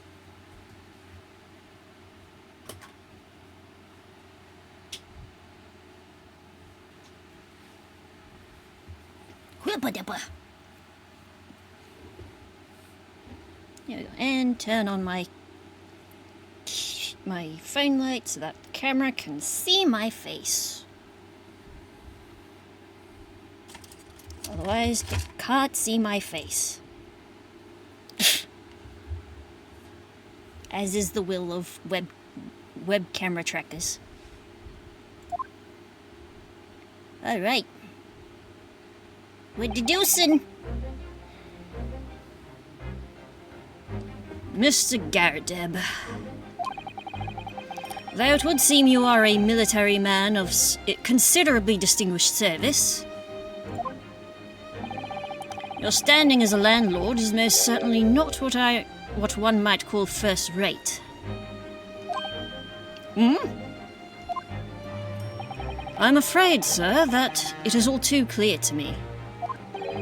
There are 2 conclusions I've been able to draw by careful observation of your living arrangements. I beg your pardon? The first is that even as we speak, you are concealing the presence of a ferocious beast in your care. Ooh, a beast! You utter beast! Eh? And the second is that as a result of the beast's violent rampage, you have lost something very dear to you. Mr. Naruhodo, look! The old man's broken out in a cold sweat. Unbelievably, it seems Mr. Shum's conclusions are both spot on. I don't know about that. How could you possibly... How could I possibly know, you mean to inquire? The answer couldn't be simpler, sir.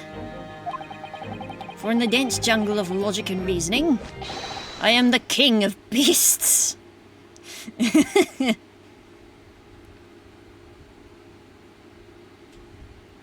Except the king of beasts lives in the savannah, my good sir. Ah! Oh, I might have used too much rum, actually. And I know only too well that wild beasts are not easily tamed. I can't taste the daiquiri part. So, shall we begin? Once again, Herlock Sholmes is proud to present his Logic and Reasoning Spectacular. I may need to wash this down with my Coke.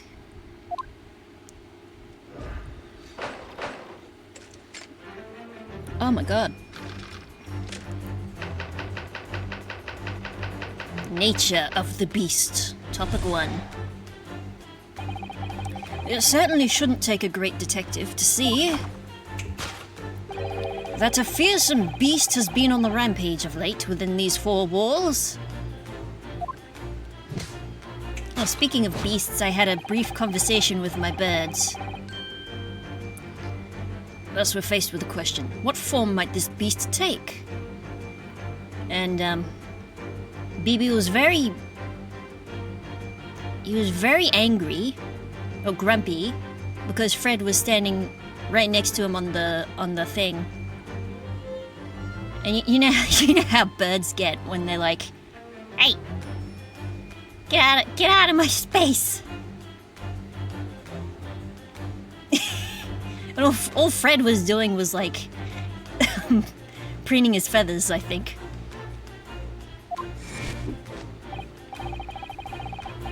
For a man with a military breeding, your eyes are uncommonly candid.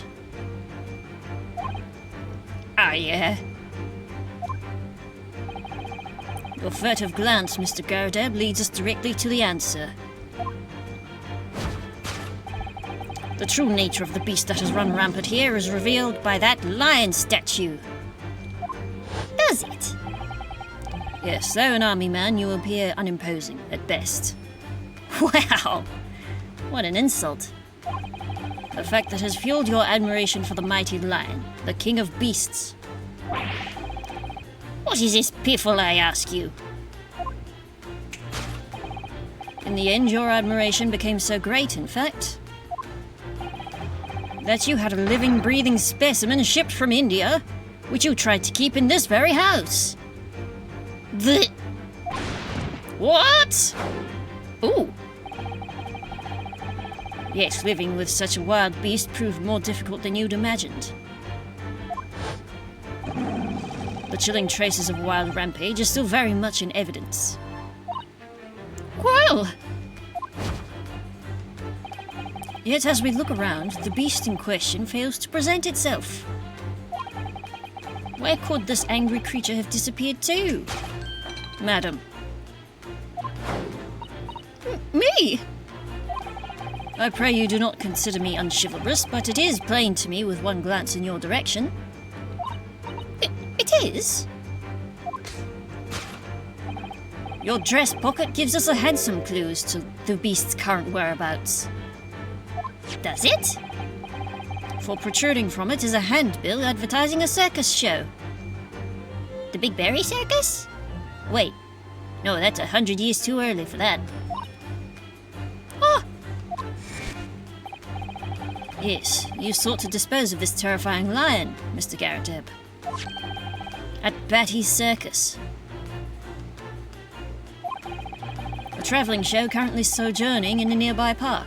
I've observed the tents. You sold the savage lion, sir, to the circus troupe. I most certainly did not. I believe I've made my point. The fearsome beast which ran amok in this room was an Indian lion.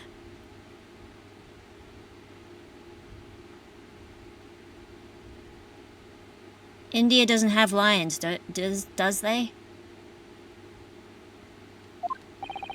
And a simple visit to the circus now will reveal the lion prancing jubilantly through a ring of fire.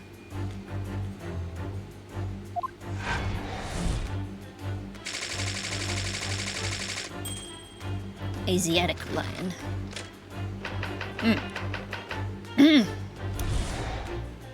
Sorry. Now, Mr. Garadeb. It is plainly clear that you still have deep feelings for this formidable beast. Indeed, in that blithe pose, the distress this loss has caused you is veritably tangible. Oh. Oh. Here comes another plane! Your head weighs heavy on your shoulders. The pain you feel being revealed by that supporting arm. Amid fits of tears, you let your beloved beast go. The strain of losing something so dear to you is clearly visible in your visage. Nonsense, man! I simply... But what we must now ask ourselves is the true cause of this pain. And we need only follow the direction of your gaze to find the answer. I need a Cuban cigar and a bottle of Henny, please. I've got a cup of strawberry daiquiri mixed with macadamia and butterscotch rum, terribly mixed in a Microsoft McDonald's collectible tumbler. Will that? I don't want that.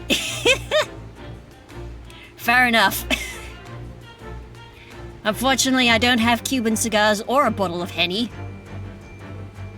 You may have to ask across the road.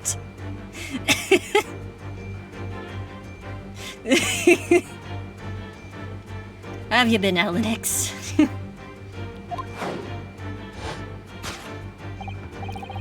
Yes, it's this pile of bills that has given rise to the pain you suffer. Every envelope contains another demand for payment. Oh. 4 cartloads of meat, potatoes, wheat, and tea. Indeed, feeding your beloved has had a devastating impact on the financial circumstances of your household.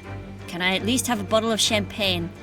I did just look at my fridge. We don't have champagne, unfortunately. Again, across the road might have some.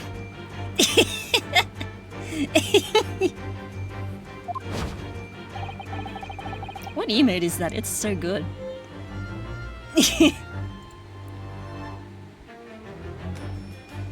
Ah, yes, I see. So you had no choice but to let it go. Yes, well, Now, in a final fit of rage, the ferocious beast carried out one last unimaginable attack. Unimaginable? The aftermath of which can be clearly seen by observing the carpet over there. A very expensive woolen carpet, if I'm not mistaken.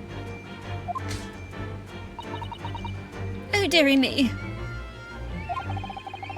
What could have caused such a destructive outburst? Oh. This time, madam, I'm afraid it is you who has inadvertently revealed the truth to me. Your wandering eye has settled upon the answer very neatly indeed. Yes, to explain the dire state of the carpet, we need only look at the Tower of Cakes. Ah.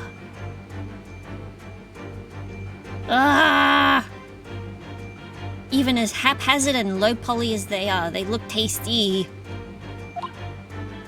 Oh. Actually, there's not just cakes, there's a couple tarts too. There is no creature more dangerous on this earth than a beast with an unsatiated appetite. This is true. Was it or was it not once said by a certain noblewoman, if they have no bread, let them eat cake? She did not say it, actually. If we are speaking of who I believe we are speaking of, it was written when she was yet a child. before she became the politician. What was it? Politician? Yeah, before she was old enough to go into politics? Anyway, that's neither here nor there. Just a fun fact. Food is at the heart of all tragedy, in fact. Whatever do you mean? Having tired of the taste of cake, the beast began to stalk its next prey. I'm sure I need not spell out the nature of this final act of destruction carried out by the beast. There is only one logical conclusion. Worked into a frenzy by hunger, the lion attacked and ate the carpet. The teeth marks in the carpet are a perfect match with those of a lion I once saw in India. Sure. Carpet gnawed on by starving lion. Sure. Thus concludes Herlock Sholmes' great deduction of this beastly puzzle.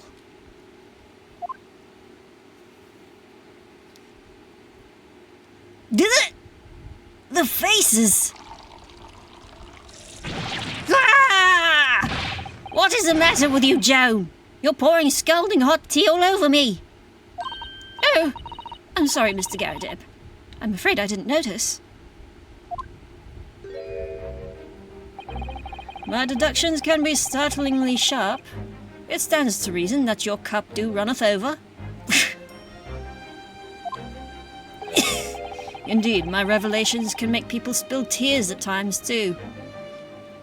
I wonder why. Oh! Mr. Sholmes, sorry to butt in again, but could I make an observation? Why, certainly, Mr. Naruhodo. What is it? Again? Well, your deductions just now. Do you really think a lion could have fit inside a room of this size? Indeed, it is the only explanation for the facts.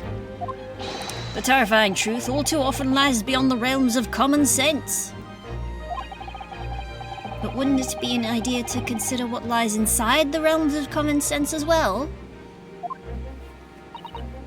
But if an uncaged lion had run amok in this very room, surely Mr. Garrideb and his maid would have been hurt. Or worse. Ah, that's where you're stuck. That's where you're stuck. No doubt the former military man held his own against the beast using that large cannon.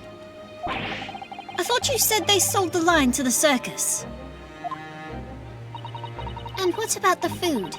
Meat and potatoes are one thing. But I don't believe I've ever heard of a lion that drinks tea.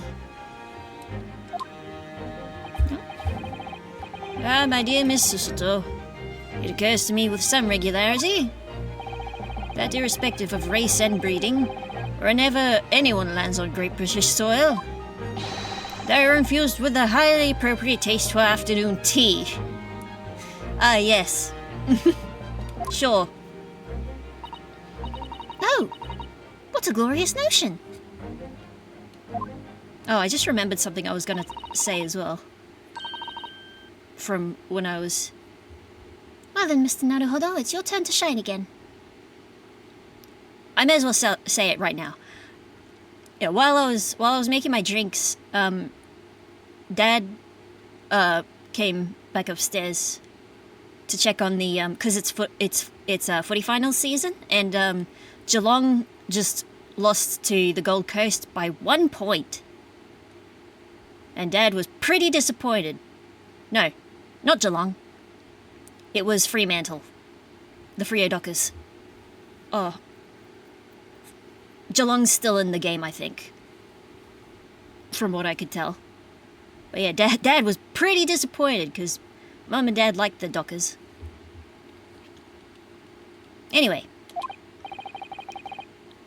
I had a feeling that was coming. I just remembered it from the sports talk that I had earlier. A slight massage. That's all Mr. Sholmes' deductions need. You could do it.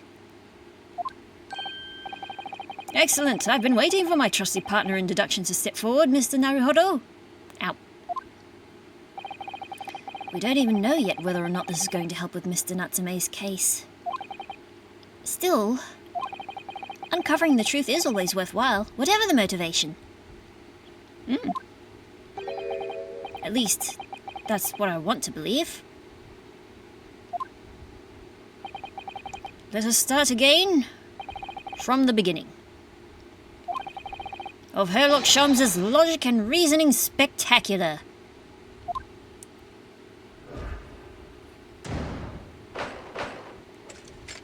Hold it, Mr. Sholmes. Blah.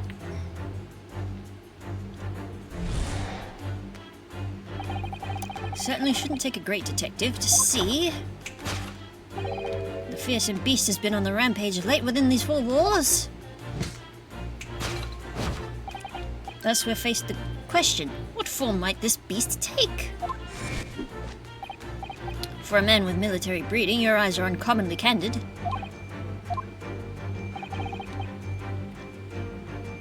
Your furtive glance, Mr. Garadeb, leads us directly to the answer.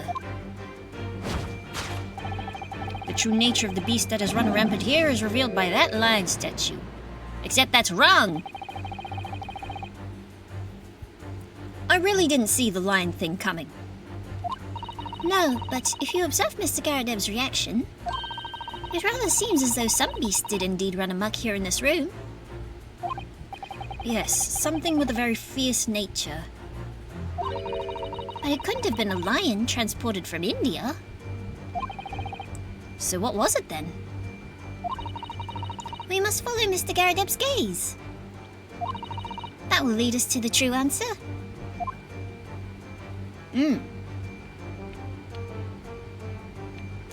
Oh, we can't even look at the... Let's have a look. Well, this is the lion statue Mr. Sholmes picked out. Yes. I wonder. Perhaps if you did live with a lion, it would prove to be a rather sweet companion. No. No. Actually, no. I think that's like a mouse trying to tell its family that the cat around the house is sweet. Oh yeah! That reminds me. The other day, I heard a cat yowling in the street the other week.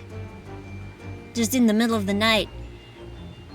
And then the next day, downstairs out the back of the garden, I found a tail and the front half of a rat's face just left.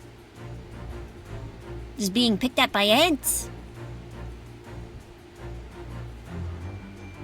Which honestly wasn't a bad thing because that rat's been bothering us for several months, if not upwards of at least a year.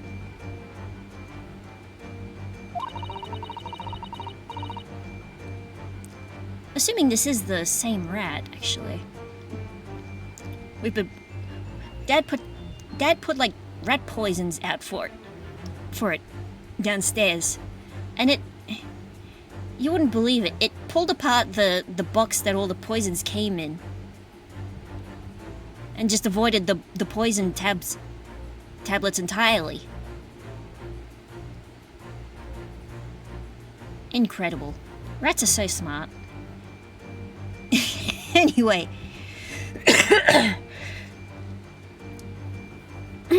Oh, that one was a big cough. I suppose it is a bit of flight of fancy, isn't it? Anyway, the beast we're looking for is something else. Let's have a good look around. Alright, let's see. We have a photo frame. Oh. What's this photograph? It appears to be from Mr. Garadeb's wedding. He looks very happy, doesn't he? He does, but you can't make out his bride. Oh, I can. No, how unfortunate. Something must have struck the glass directly over the woman's face. I wonder what happened. Probably best not to delve too deeply there.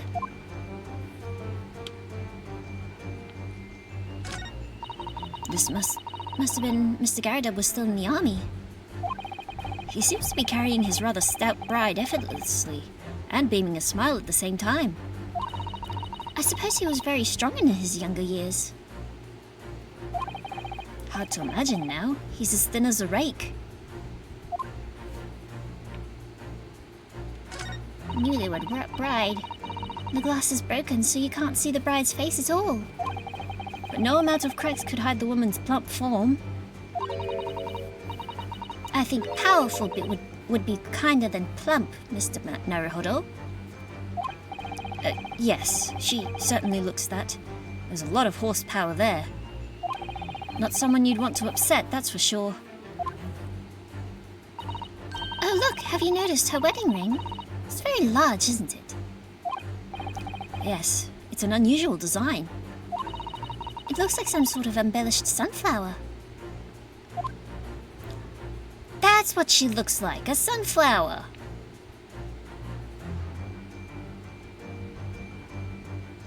Now, is it this that I present or the photo? The photo frame. I'll try the bride.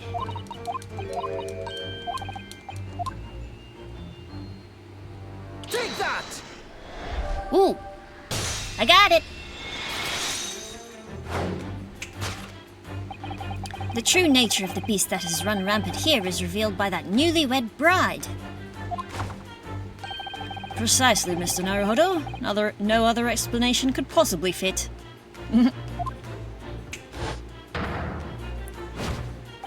Yes, this framed print pictures your wife, Mr. Garrideb. And while we lament the fact that her face is obscured, we can still make out her mighty arms and note the considerable horsepower they must contain. Ryunosuke remembered. Excuse me. Oh, indeed, surely.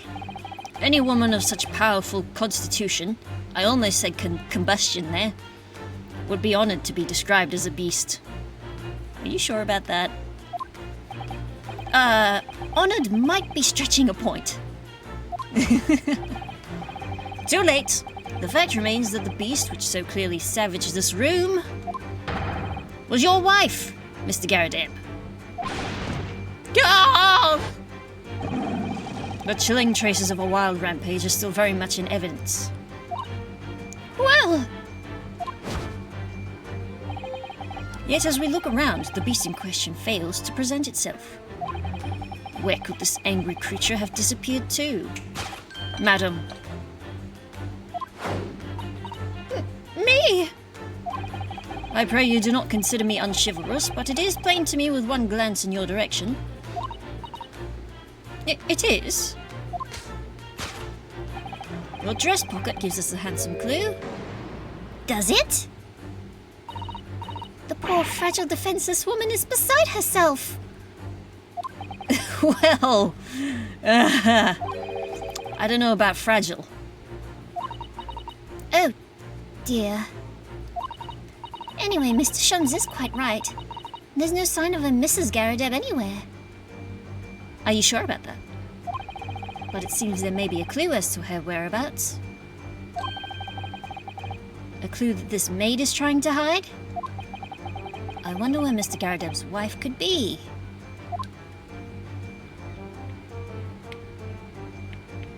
Can we look at the pocket? We can, sort of. That certainly does appear to be a circus handbill poking out from her pocket. Batty's Circus. Currently performing shows in a park not far from here. You don't think? No, but I can try. Surely Mr. Garrideb didn't sell his wife to the circus. Now that sounds like a plot out of Faulty Towers. Mr. Naruhodo! How could you even think such a thing? I was only joking. Besides, I would have gone with, do you think he fed her to his pet lion? That's somehow worse. we've seen we've seen someone be fed to a lion in this franchise. Technically. Hey. A sunflower-shaped ring. Take that!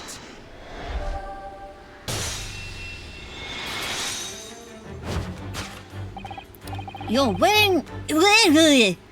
wedding ring gives us a handsome clue to the beast's current whereabouts. Oh.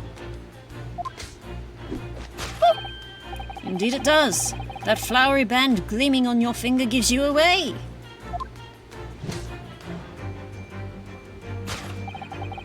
For it is identical to the one shown on the hand of Mr. Garadeb's bride in this photographic print. In other words, you are no ordinary household maid.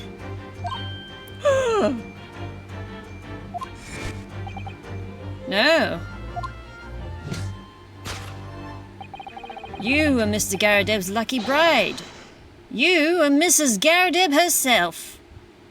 Oh my word!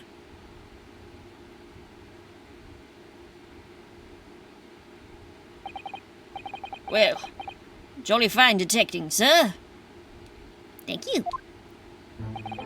As you rightly surmised, this is the wife, yes. My Joan.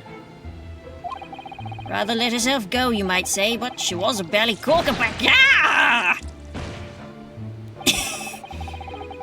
It would appear you don't live in the most comfortable of circumstances. Honestly, I think she's kept her fine form throughout the years.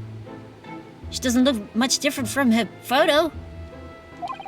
After all, you are a retired army man, yet you are in the business of renting out rooms. Tisk. I would assume, therefore, you have insufficient means to employ a maid. Would that be correct? It's not right, I tell you. I was second lieutenant of the 3rd Regiment. A man has his pride, don't you know? By golly, it's a sorry thing when a chap can't even afford to have a single maid in his employ. Yes, here in London one is rather judged. A household cannot be considered worthy of society if it employs no staff at all. Though in my considered opinion, such concerns about appearances are a folly. You mean Mr. Garadeb has his wife work as his maid? Precisely. Am I right, Mr. Garadeb?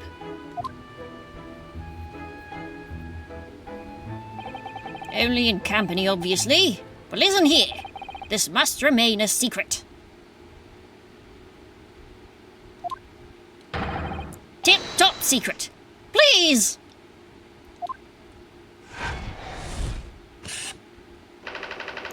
The raging wife of Mr. Garadeb is the true beast.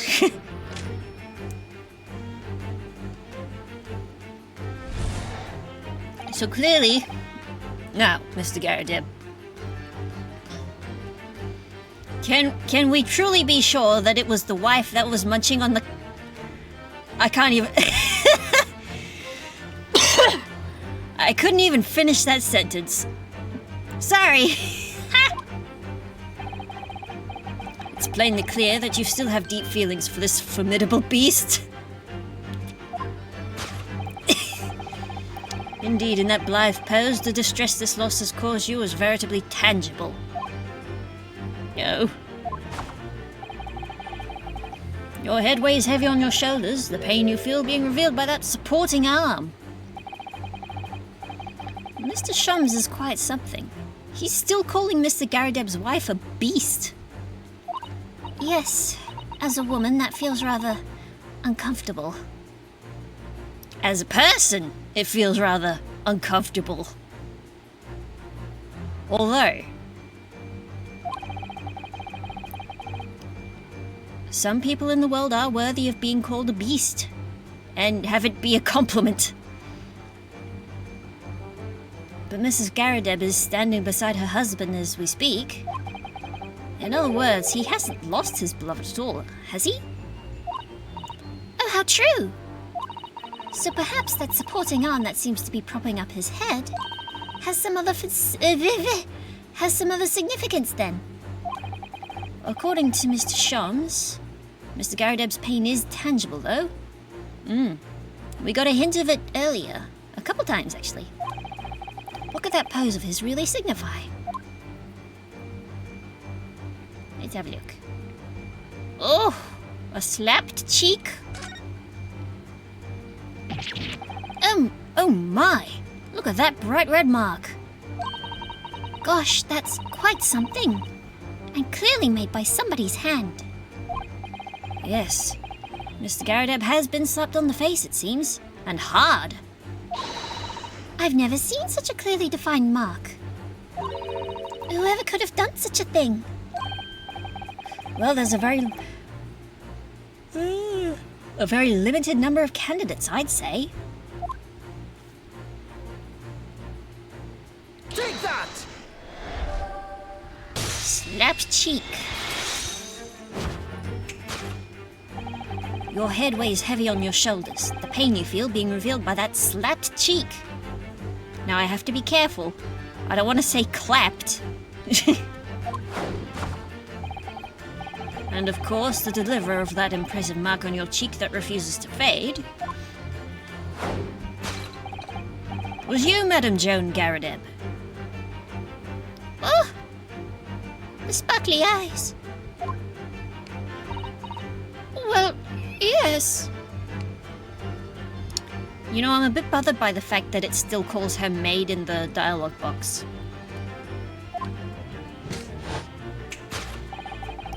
You've been desperate to hide the slap mark on your cheek, sir. Ah!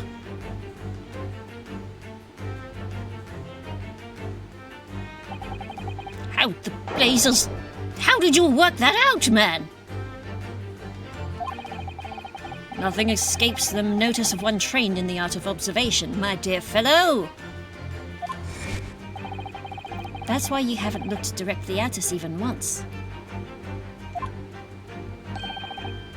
To keep your other side from view. They always say the left side is better for photos. Well, excuse me. Now, let us proceed to the next conundrum. Why were you subjected to such a violent slap? In other words, we must ask ourselves what caused Madame Garadeb to fly into a rage. And we need only follow the direction of your gaze to find the answer.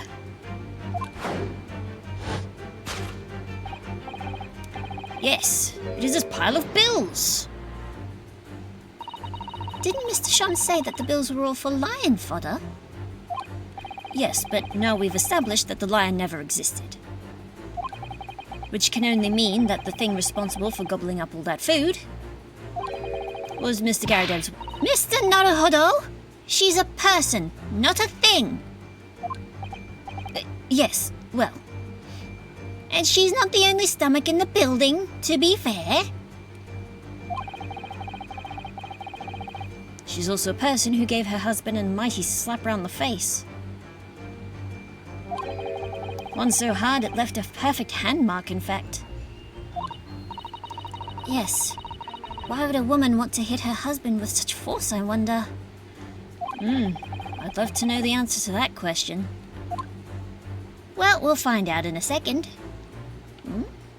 Bookmark. Ooh!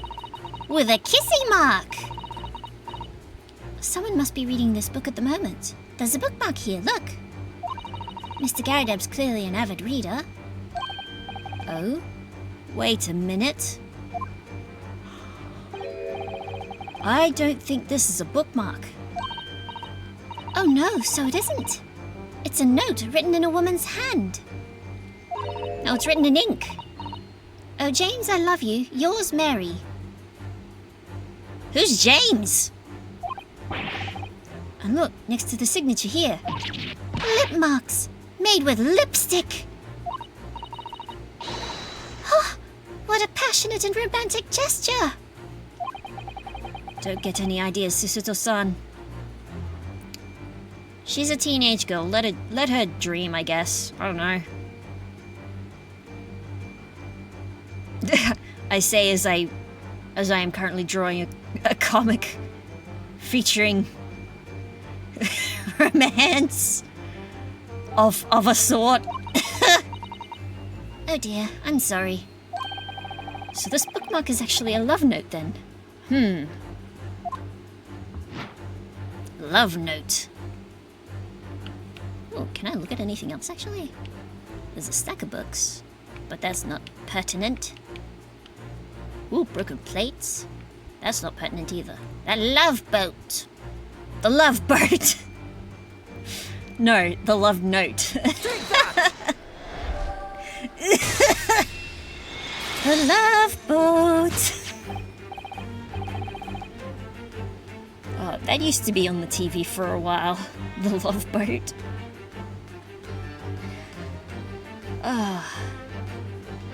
I watched a few episodes of it. It was alright. Yes, it is this love note that has given rise to the pain you suffer. Oh, James, I love you. Yours, Mary. Passionate indeed. Perhaps the sender of this note, a certain Miss Mary, is the fly in the ointment here? Wait. But his first... Mr. Garadeb's first name is John! Wait a second. Ah! But I don't know the belly woman. You don't know her? That note wasn't written to me. It was just in the book. I don't know how it got there. It was just in there, you say? That's right. That's what I'm saying. Ah! A likely story. Oh boy, I can't believe we're watching domestic violence tonight. Now listen here, Joan, old thing. I explained at the time. I bought the book at that second-hand place, and the note must already have been in there. So the previous owner of the book was using the note as a bookmark, you mean? That's right. That's what I was saying. Ah! A likely story. Ma'am, can you read? For heaven's sake, woman, look at the name. It's written to James. My name, in case you'd forgotten, is John. Ah! A likely story. Ma'am! Mrs. Garadeb!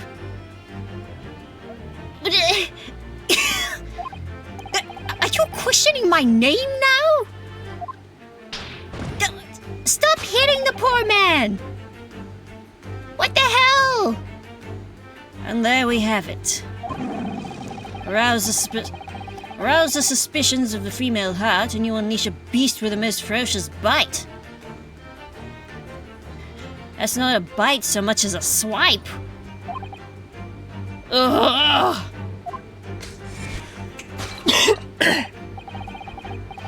Now, in a final fit of rage, the ferocious beasts carry out one last unimaginable attack. Unimaginable? The aftermath of which can be clearly seen by observing the carpet over there. Very expensive woolen carpet, if I'm not mistaken. Oh, dearie me. What could have caused such a destructive outburst? Mrs. Garadeb? Ah. This time, madam, I'm afraid it is you who has inadvertently revealed the truth to me. Your wandering eye has settled upon the answer very neatly indeed. Yes, to explain the dire state of the carpet, we need only look at the Tower of Cakes. Ow, I bit my tongue. But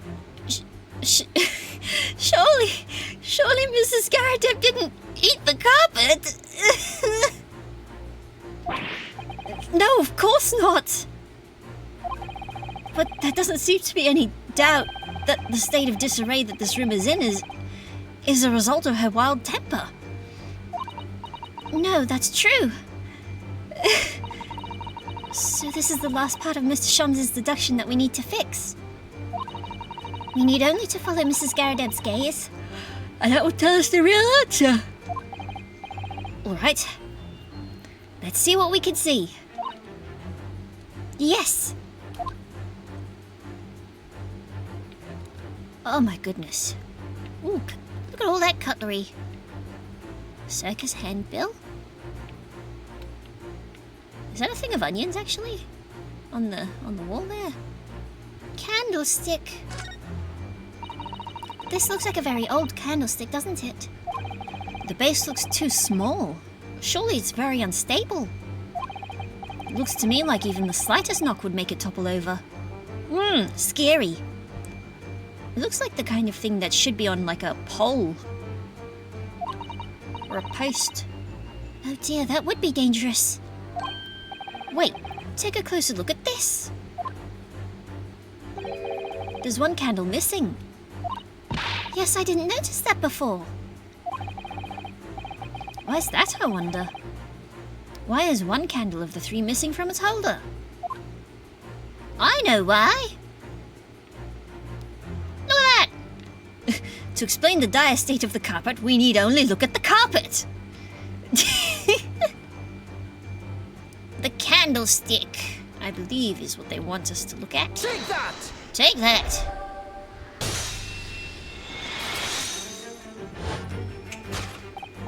Yes, to explain the dire state of the carpet, we need only look at the candlestick. Most illuminating, my dear fellow, and of course, the only possible way out of this logical labyrinth. Yes, the remnants of a ferocious attack in which the carpet was devoured are clearly visible. No one ate the carpet! Indeed they are. The scorch marks at the edge clearly give the truth away. And also on the wood floor. And also on that book over there. Scorch marks? It would appear that this room was the scene of a little marital altercation. A little, you say? I think that's putting it lightly, sir. Mrs. Garadeb's mighty arm muscles left an impression not only on her husband's face, but on the entire room. The force of her strike caused the candle to fall from the holder, and in seconds the carpet was alight and the whole corner of the room was in flames. Yes, for the most ferocious beast in this world is neither a violent lion nor a vengeful woman, but fire. This is true. Fire very dangerous. Fire indeed hot. As a certain Dr. Farnsworth once said. And in this room, that ferocious beast bore its claws and ran amok. Bared its claws, I guess. Eloquently put, my dear fellow. So you see, there is but one conclusion here.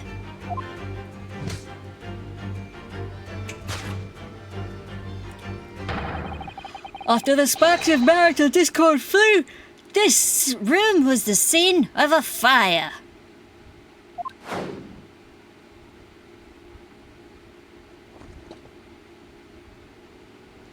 Oh. Hello, sir. Mr. Sheldon, sir. I salute you!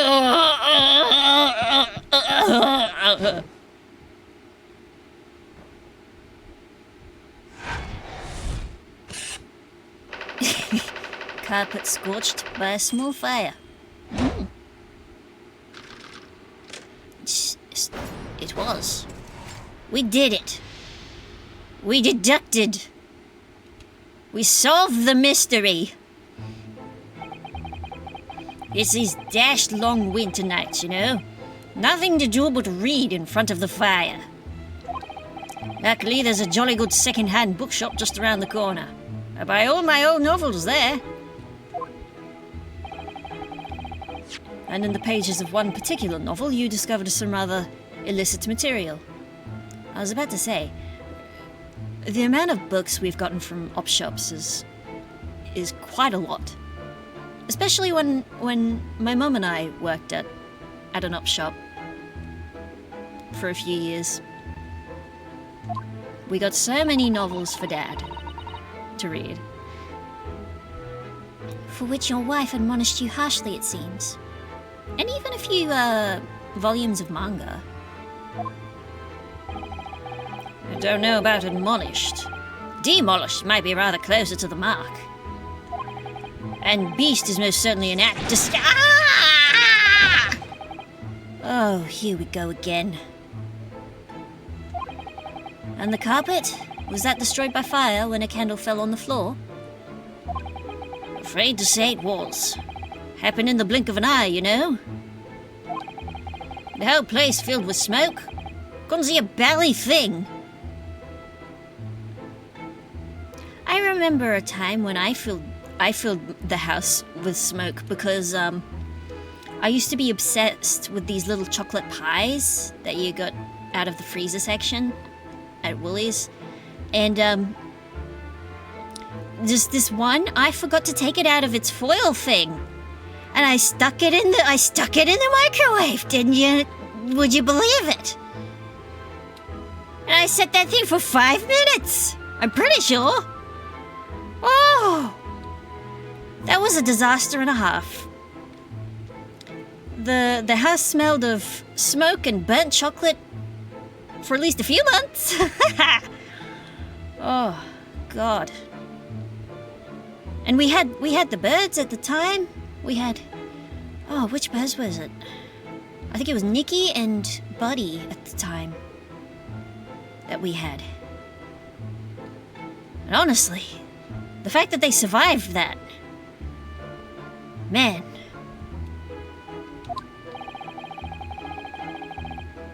I was caught between the old stick's rage and the raging flames.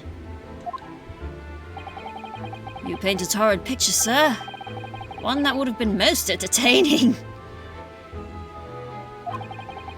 That's sympathy for you.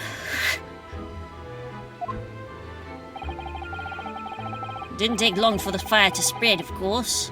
The bally furniture started going up as well. We've had to hide the mess behind that screen for the time being. Over here, Mr. Garadeb. Well, you have nothing more to hide now. If you'll allow me.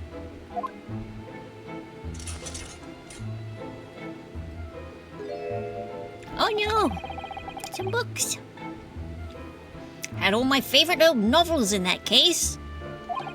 But as soon as the fire got hold of them, that was it. Whoosh! Up in smoke. Gosh. Then the wife started hurling things at me. What a terrible sight it must have been. There was I, back up against the window under heavy enemy fire. Incendiary books incoming, 10 to the dozen. Worst of it is, I lost my favorite. Book called The Lion's Pride.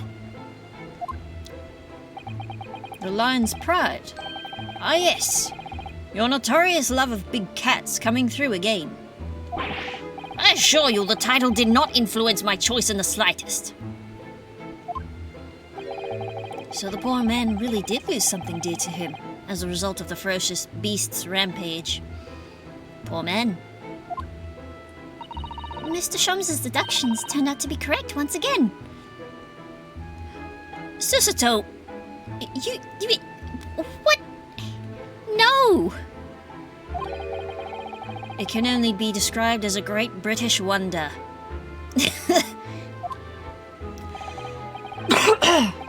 Excuse me. I tell you, it was total carnage. Flames everywhere, and the old stick in full fettle. Fettle? I'd like to look that up, actually. I wonder if that's a synonym for throttle. Let's look up the old one look for thesaurus.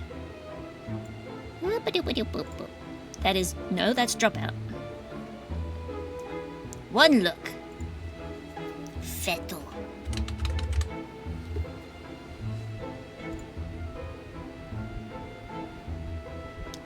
Ah, it means a state of health or fitness. Ooh.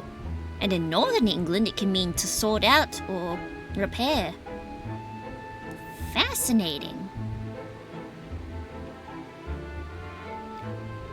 To line the hearth of a furnace with sand prior to pouring molten metal. Ooh. That's cool. Yeah. That's really cool. The things you find out when you look up words. Shit, I did it again. I've been keeping the game, not my top window, to keep the weird mouse thing from happening.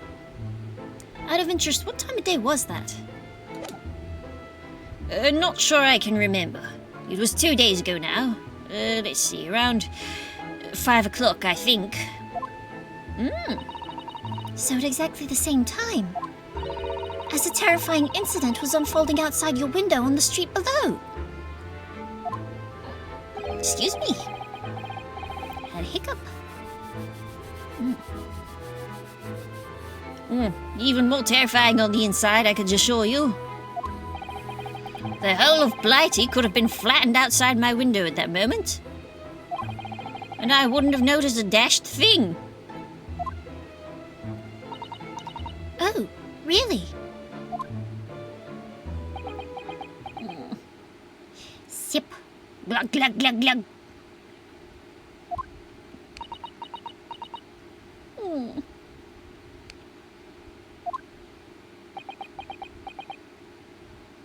It's a shame that they're such terrible people, because they have such lovely designs.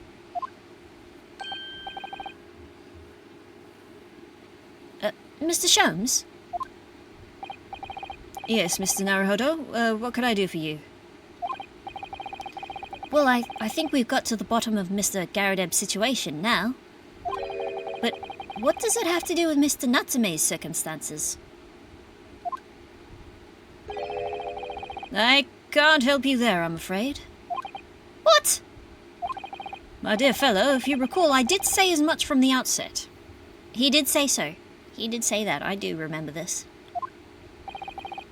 I warned you that although I knew the retired army man to be hiding something, I could not be sure whether his secret would prove to be of relevance or not. Aye! Oh, I just knew you were going to say that.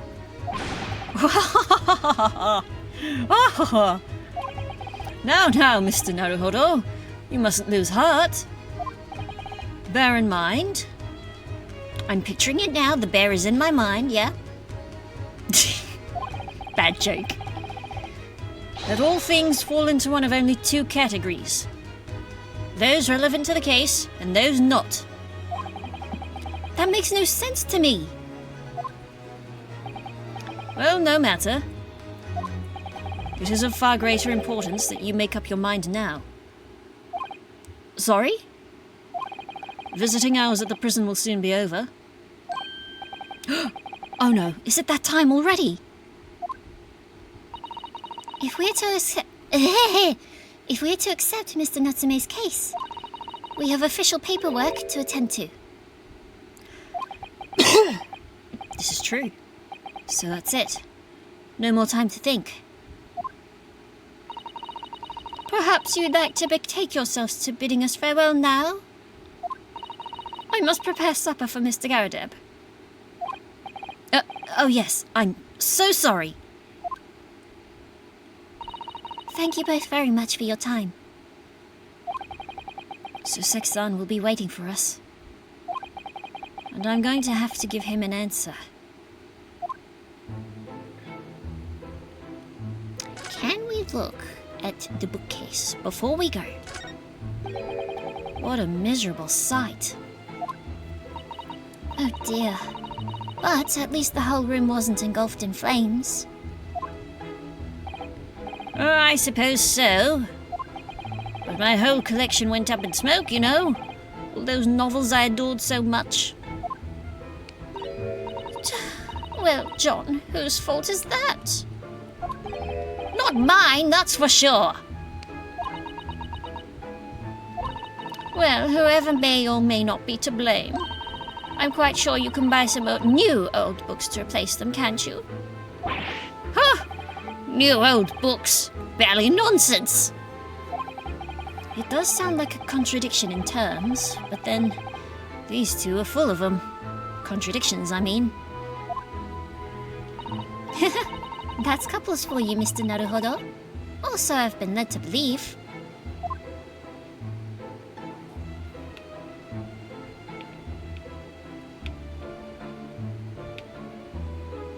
I think that's everything. Alright. Mr. Natsume's room. Wait. We want to go to the prison! We want to talk to Miss Sosaki. Back on Briar Road. With that happy snowman. It's time, Mr. Naruhodo. We must hurry back to the prison. Yes, I know. Let's hail a car. Oh. What's the matter? It looks like something's going on over there in front of the Garadeb's house. Oh, I think I remember this, actually. Huh?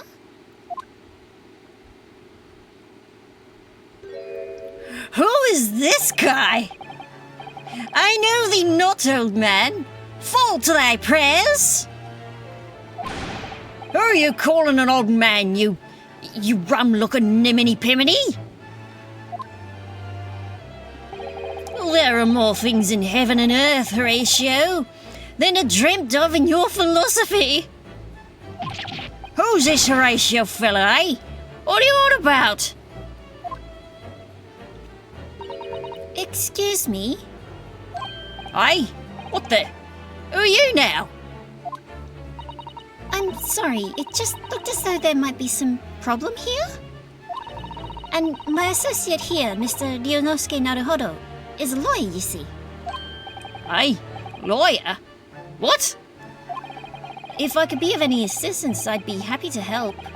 I'm from Japan, but I have studied English law. For about 4 months, but, you know. Tch. Fine, I'll be on me way for today. But you mark my words. This ain't over yet. Get thee to a nunnery. What a quote. What a pull. How many people, I wonder, how many players of this game understand the like meaning of the phrase "get thee to a nunnery"? This.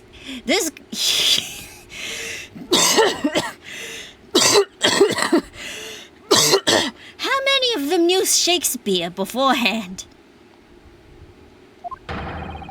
Do I look like a bloomin' nun to you?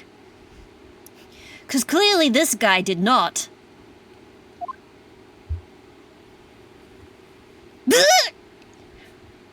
I forgot how funny that guy's face is, this guy.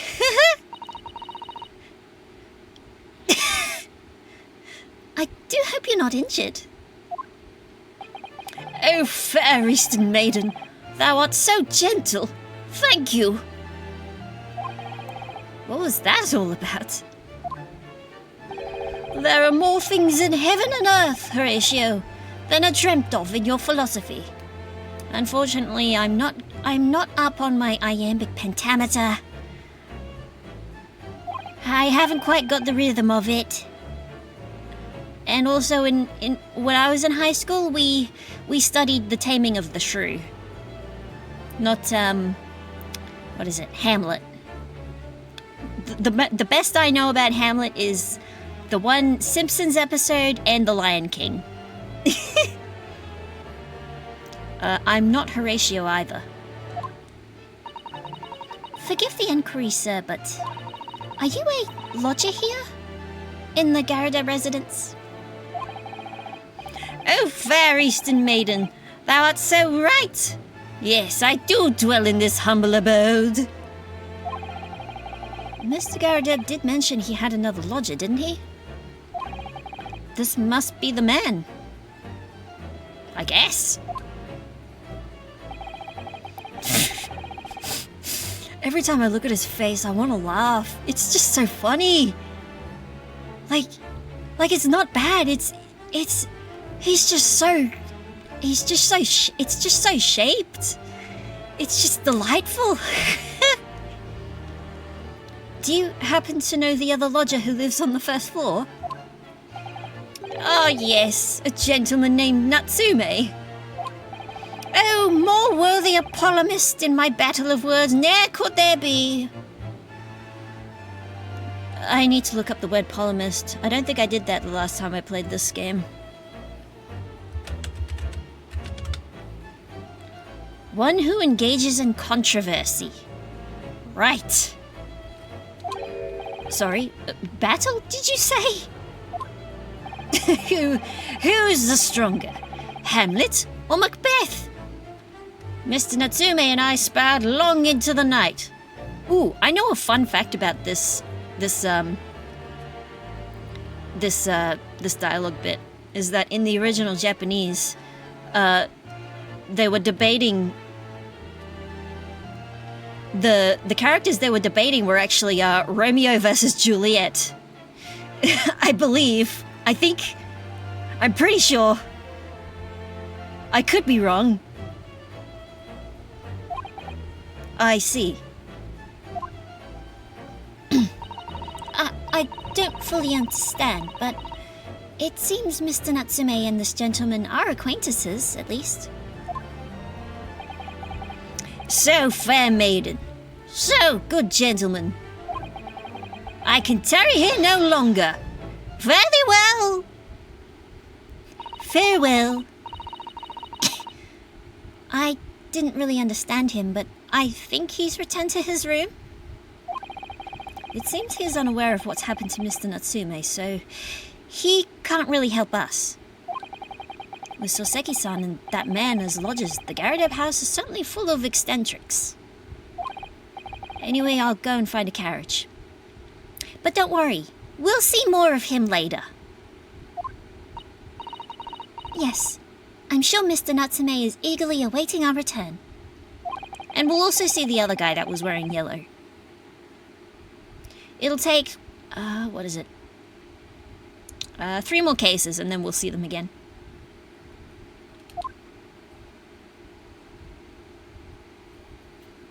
Natsume! Our wet kitten of a man. 19th February, 6:31 p.m. Local prison cell 9.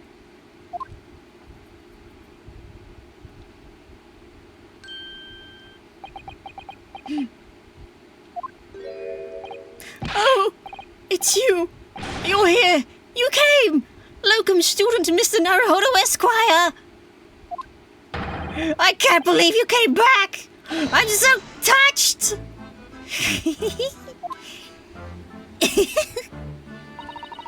We're so sorry to have kept you waiting, Mr. Natsume.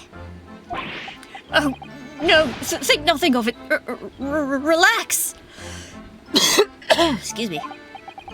If I were a cat, I would purr with pleasure at the company of such fine compatriots. Noble, nurturing, never-failing Nipponese! Oh, now, let's not get carried away. Oh, I quite agree. Who's this? I don't remember. There is nothing more reassuring than the familiarity of one's native land. On the other hand... Oh, it's just Sholmes. It is through friendship transcending international borders that one truly appreciates the fact. Such is my belief, at least. Oh no. Oh, it's... Yes, it's you! The miserable, rotten spy, Hairlock Sholmes!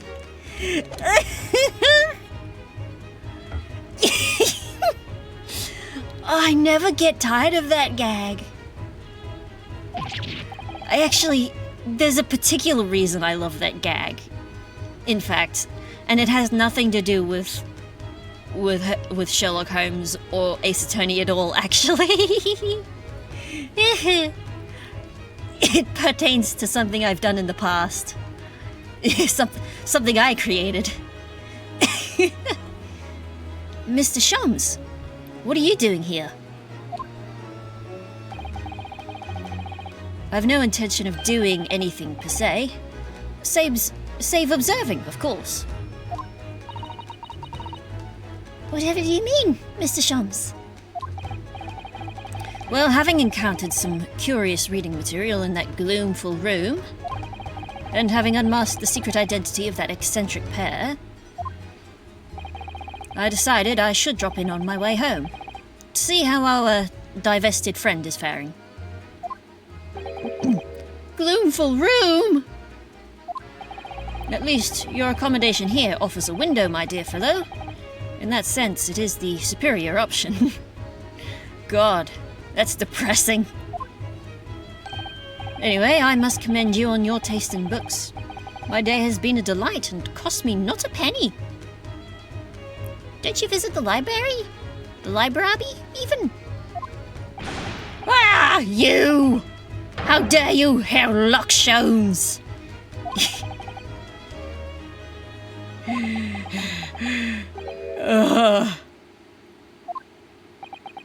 I've had it. I'm through. I'm at the end of my rope. I should never have come to Great Britain. It was a terrible mistake. Haunted by spirits in those accursed lodgings. No doubt my luck will be cursed in tomorrow's trial as well.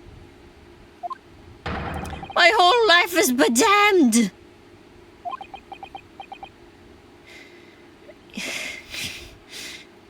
I love Sasato's turn, just like, you seeing this shit, Ryunosuke? What are you thinking, Mr. Naruhodo? Are you seeing this shit, Mr. Naruhodo? He mentioned that once before, didn't he? That his lodgings were cursed, I mean. And there is much truth in Mr. Mustache's words. What? Cursed is a wholly appropriate description, I would say. For the man's lodgings, and indeed for tomorrow's trial. What's that supposed to mean? We can move if we wanted to. But I actually want to see what he says about the book receipt. We found this receipt in your room, Mr. Natsume. That's right, I went out to buy some new old books. Isn't that a contradiction in terms? Hey. And it was on your way back to your room that you saw the woman being stabbed. She's dead, I thought to myself, she's dead! My mind went completely blank. Before I knew it, I was back in my room, trembling like a leaf. The bookworm hoping to worm his way out of a bad situation? Don't be mean! Mr. Naruhodo, please do be careful not to think such disparaging thoughts. How could you possibly know? She read the text box. She can read backwards. Good gravy. Someday you'll learn how to do it yourself, Ryunosuke. Cursed trial. Mr. Natsume, what did you mean by what you said just now? About the trial tomorrow being cursed?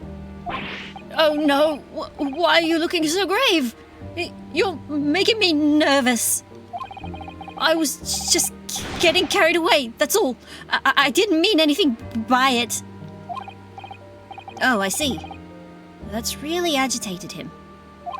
You don't mean that the trial really is cursed somehow?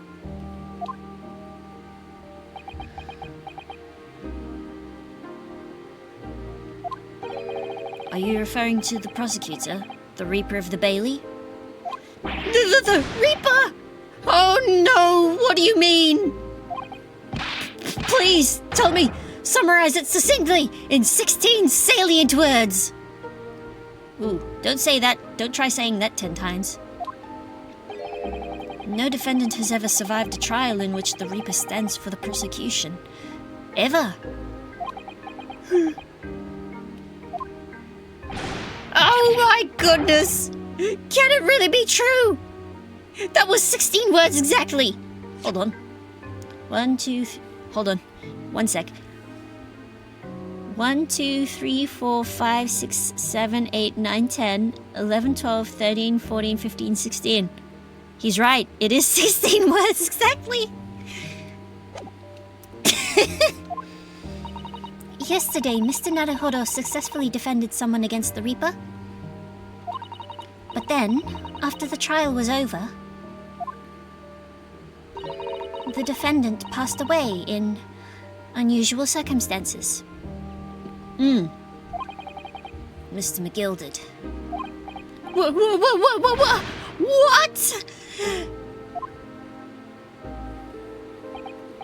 What? I'm impressed, Mr. Sato. You have an eye for detail. Actually, the Lord Chief Justice told us. Mr. Shums. Surely, it can't be that having failed to have the accused convicted, Lord Van Zeeks killed the man himself. Oh no, he couldn't have, surely.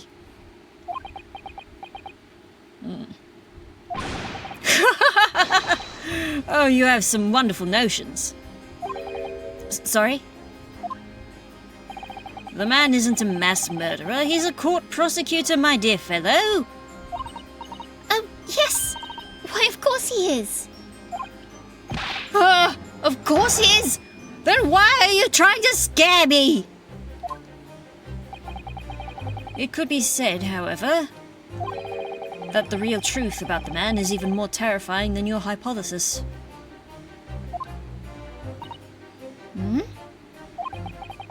What on earth do you mean by that?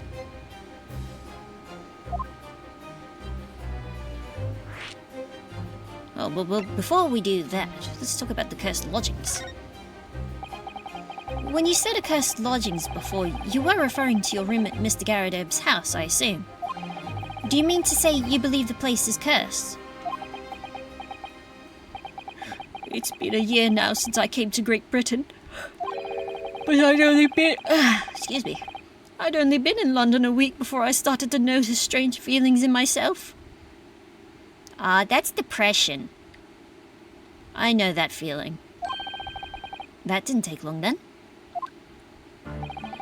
Everywhere I looked, there were foreign faces staring at me, laughing behind my back. I was sure people were talking about me. I started to become nervous about going outside. They were always staring at me, all the time, from dawn till dusk. So I shut myself away in my room. But even that didn't help. The fear wouldn't go away. Oh. I just remembered something. Don't worry about it. Don't worry about it. It's fine. Don't worry about it. You must have been very lonely having been away from your homeland for such a long time. Yeah, a year is a long time when you think about it. I've had to move a number of times. Most recently to that room on Briar Road a week ago now. Yes. Why did you choose that? It seems a little inconvenient. The rent's cheap. I've so little money, it appealed to me straight away. Of course, I asked why it was so affordable. Ooh. Bad question? Bad answer? The landlord just simpered and said, "The room is cursed." Oops. He quickly tried to cover his mistake, but it was too late. So I told him, if you have something to say, then say it. But if not, don't even mention it in the first place. Yes, well said. But it was true. It was all true. You mean the room really is cursed then? Or suffering from a gas leak somewhere? With a bricked up window? Exceedingly dangerous. Ever since I moved into that windowless hellhole, my sleep has been plagued with nightmares. I awake feeling as though I'm being choked to death. And in my waking hours, people are stabbed in front of me as I walk down the street. I'm branded a killer, thrown in prison. Nobody wants to know me. I'm surrounded by scary, sinister spirits.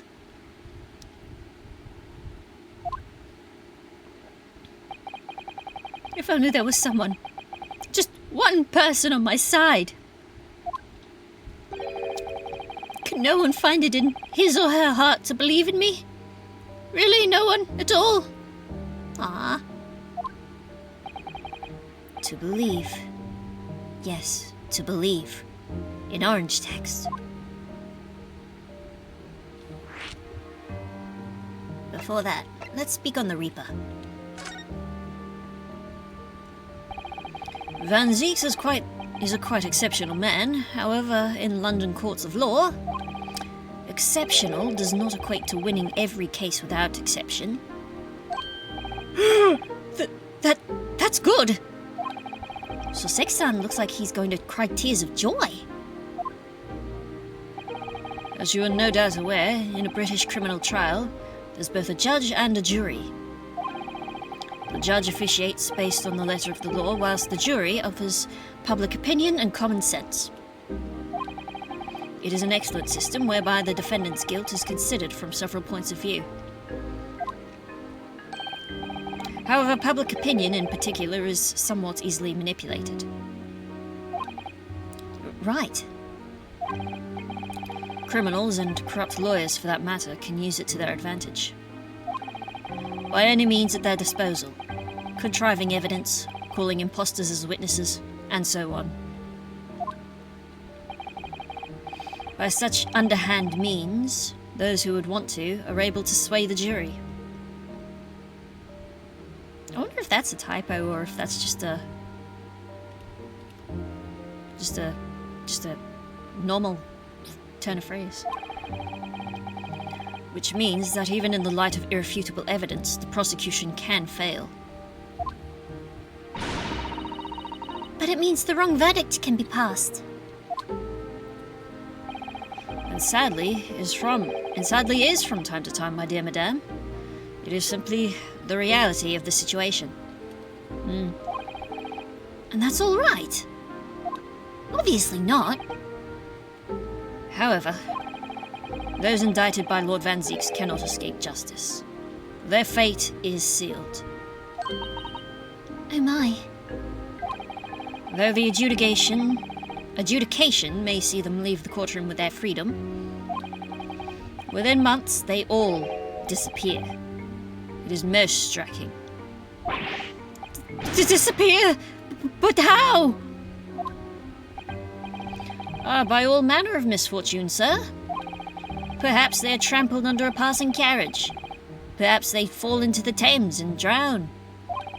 Perhaps they are suddenly overcome by a raging fever.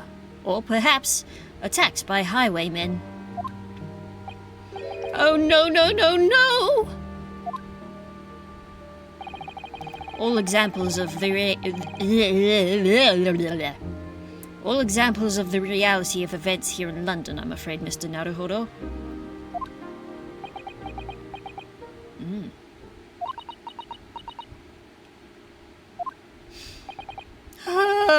I knew it. I'm a dead dodo, done for, doomed!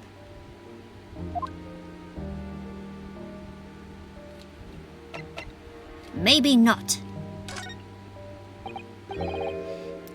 Mr. Shums? Me, Mr. Naruhodo? Pray, what can I do for you? It's about the case on the SS Buria. If you recall, The Buria. Oh, that case, the one with the snake. yes. Well, yes. At that time, I was the suspect, but you believed in me and listened to my side of the story. And you helped us to investigate. I did I? Interesting. What I want to know is why? Why did you believe me? I see, yes. You mean... because you were you were a grimly dressed, shady Eastern fellow found with the victim in a locked room? Well, if you like, yes. I'm a little surprised that the answer requires explanation, my dear fellow. It's quite simple, really. You said I didn't do it. Bart also says that. And usually he was the one who did it. But I could have been lying. Surely you must have had your doubts. You must have suspected me a little.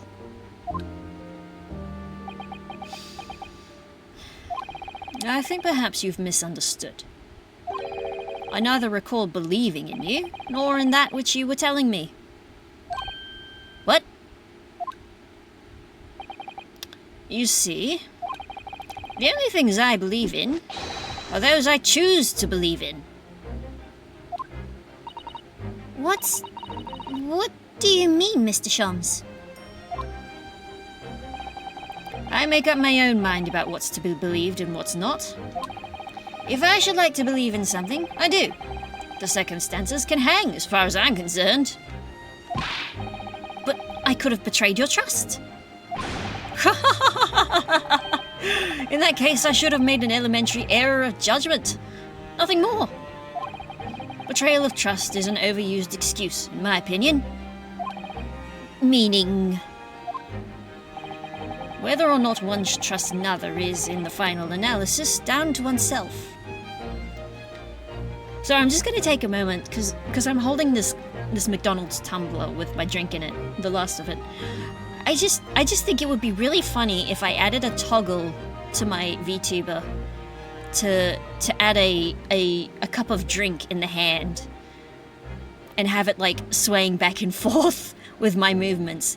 That would be hilarious. It would look so sassy. It is a matter of whether or not one can trust oneself. I should write that down. I should have it like a list. Yes, he's right. He's right, locum student Mr. Naruhodo Esquire. Whether or not I can believe myself. A defense lawyer is only as good as his faith in his client. And that comes down to how much faith he has in himself.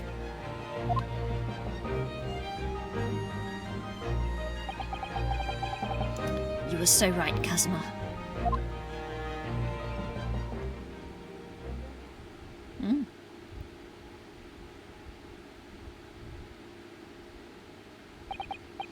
Well, my dear fellows, it is time we were leaving, I believe. Already? It's almost dinner time. Visiting hours are over. The guard will be here shortly to escort us out. There is a restaurant near here that serves excellent trout. Would you care to join? Me? I had some good fish recently, actually. There's one of the fish places. Or actually, like, the whiting that we get in town is pretty good. Or that we catch off the coast, I should say. Oh dear. There is never enough time, is there? I don't think I've actually had trout before. Maybe one day when I'm in a fancy restaurant, I'll think of trout.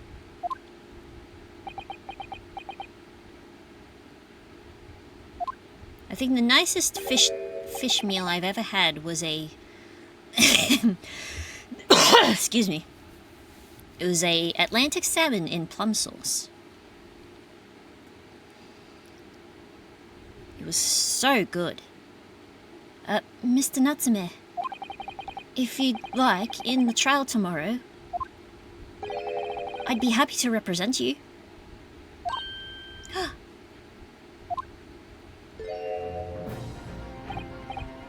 Locum student Mr. Naruhodo Esquire!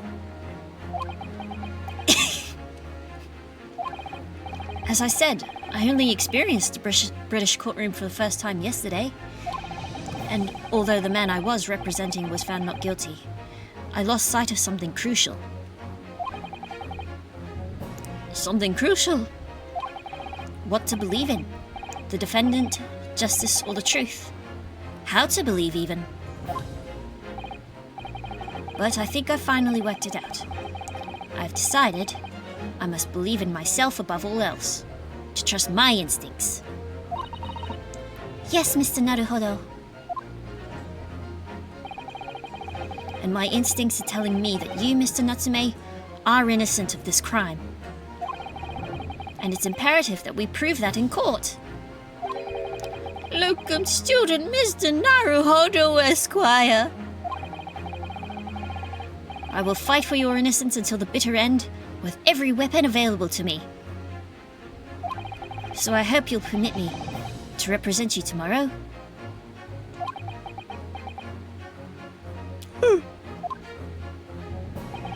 As I said when we first met, I'd like to entrust my fate to someone who will listen to me in my native tongue. Of course, Mr. Natsume. It would be fair to say, Mr. Naruhodo, that your mind was in many ways made up from the outset. You merely needed the events of today to fully realize it. Yes, I think you're right about that. It's been a roundabout journey.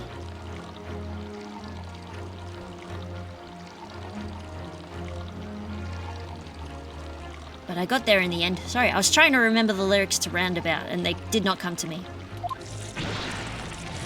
Ah! Miss Susato? Yes? Would you be willing to stand by my side tomorrow and help me in court? Absolutely. As I said this morning, you may consider me your personal judicial assistant. Yeah.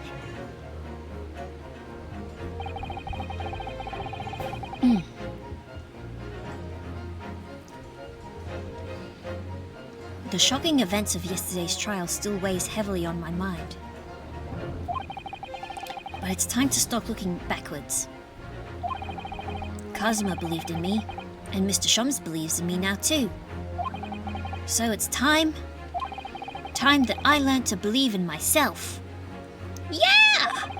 Soseki-san has no one. He's all alone. So it's my job to help him, to fight in his corner. Tomorrow in the courtroom, with all the strength I can muster. Yeah! To be continued.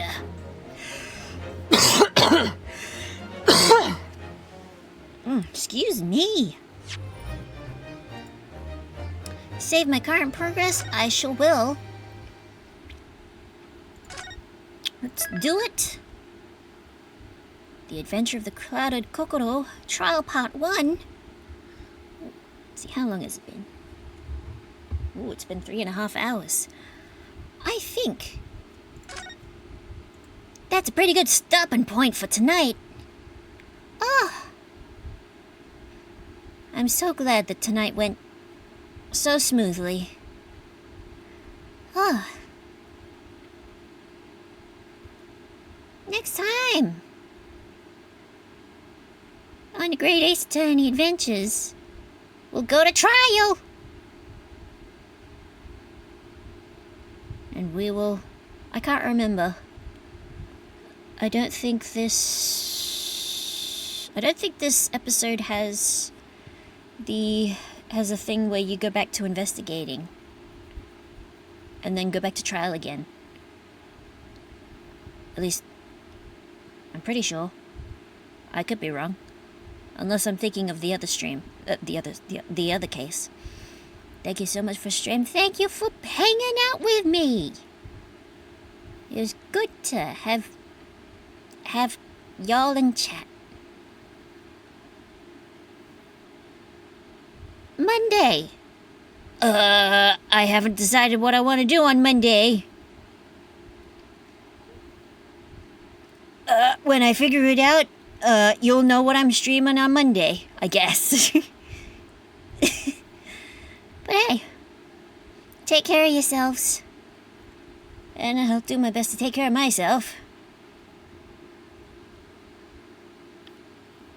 Could check out the Speak of the Devil demo. Wink wink. This is true, I could do that. I have actually a bunch of demos that I haven't looked at. A couple of ones that someone suggested to me a while back that are installed on my computer. I just haven't opened them. I just haven't looked at them. Yeah, maybe Monday will be a demos kind of night. But yeah, see y'all then, hopefully. Good night, everyone. Sleep tight. Have a good day. Whatever the time of day it is. Pew, pew, pew, pew, pew, pew, pew. Good night.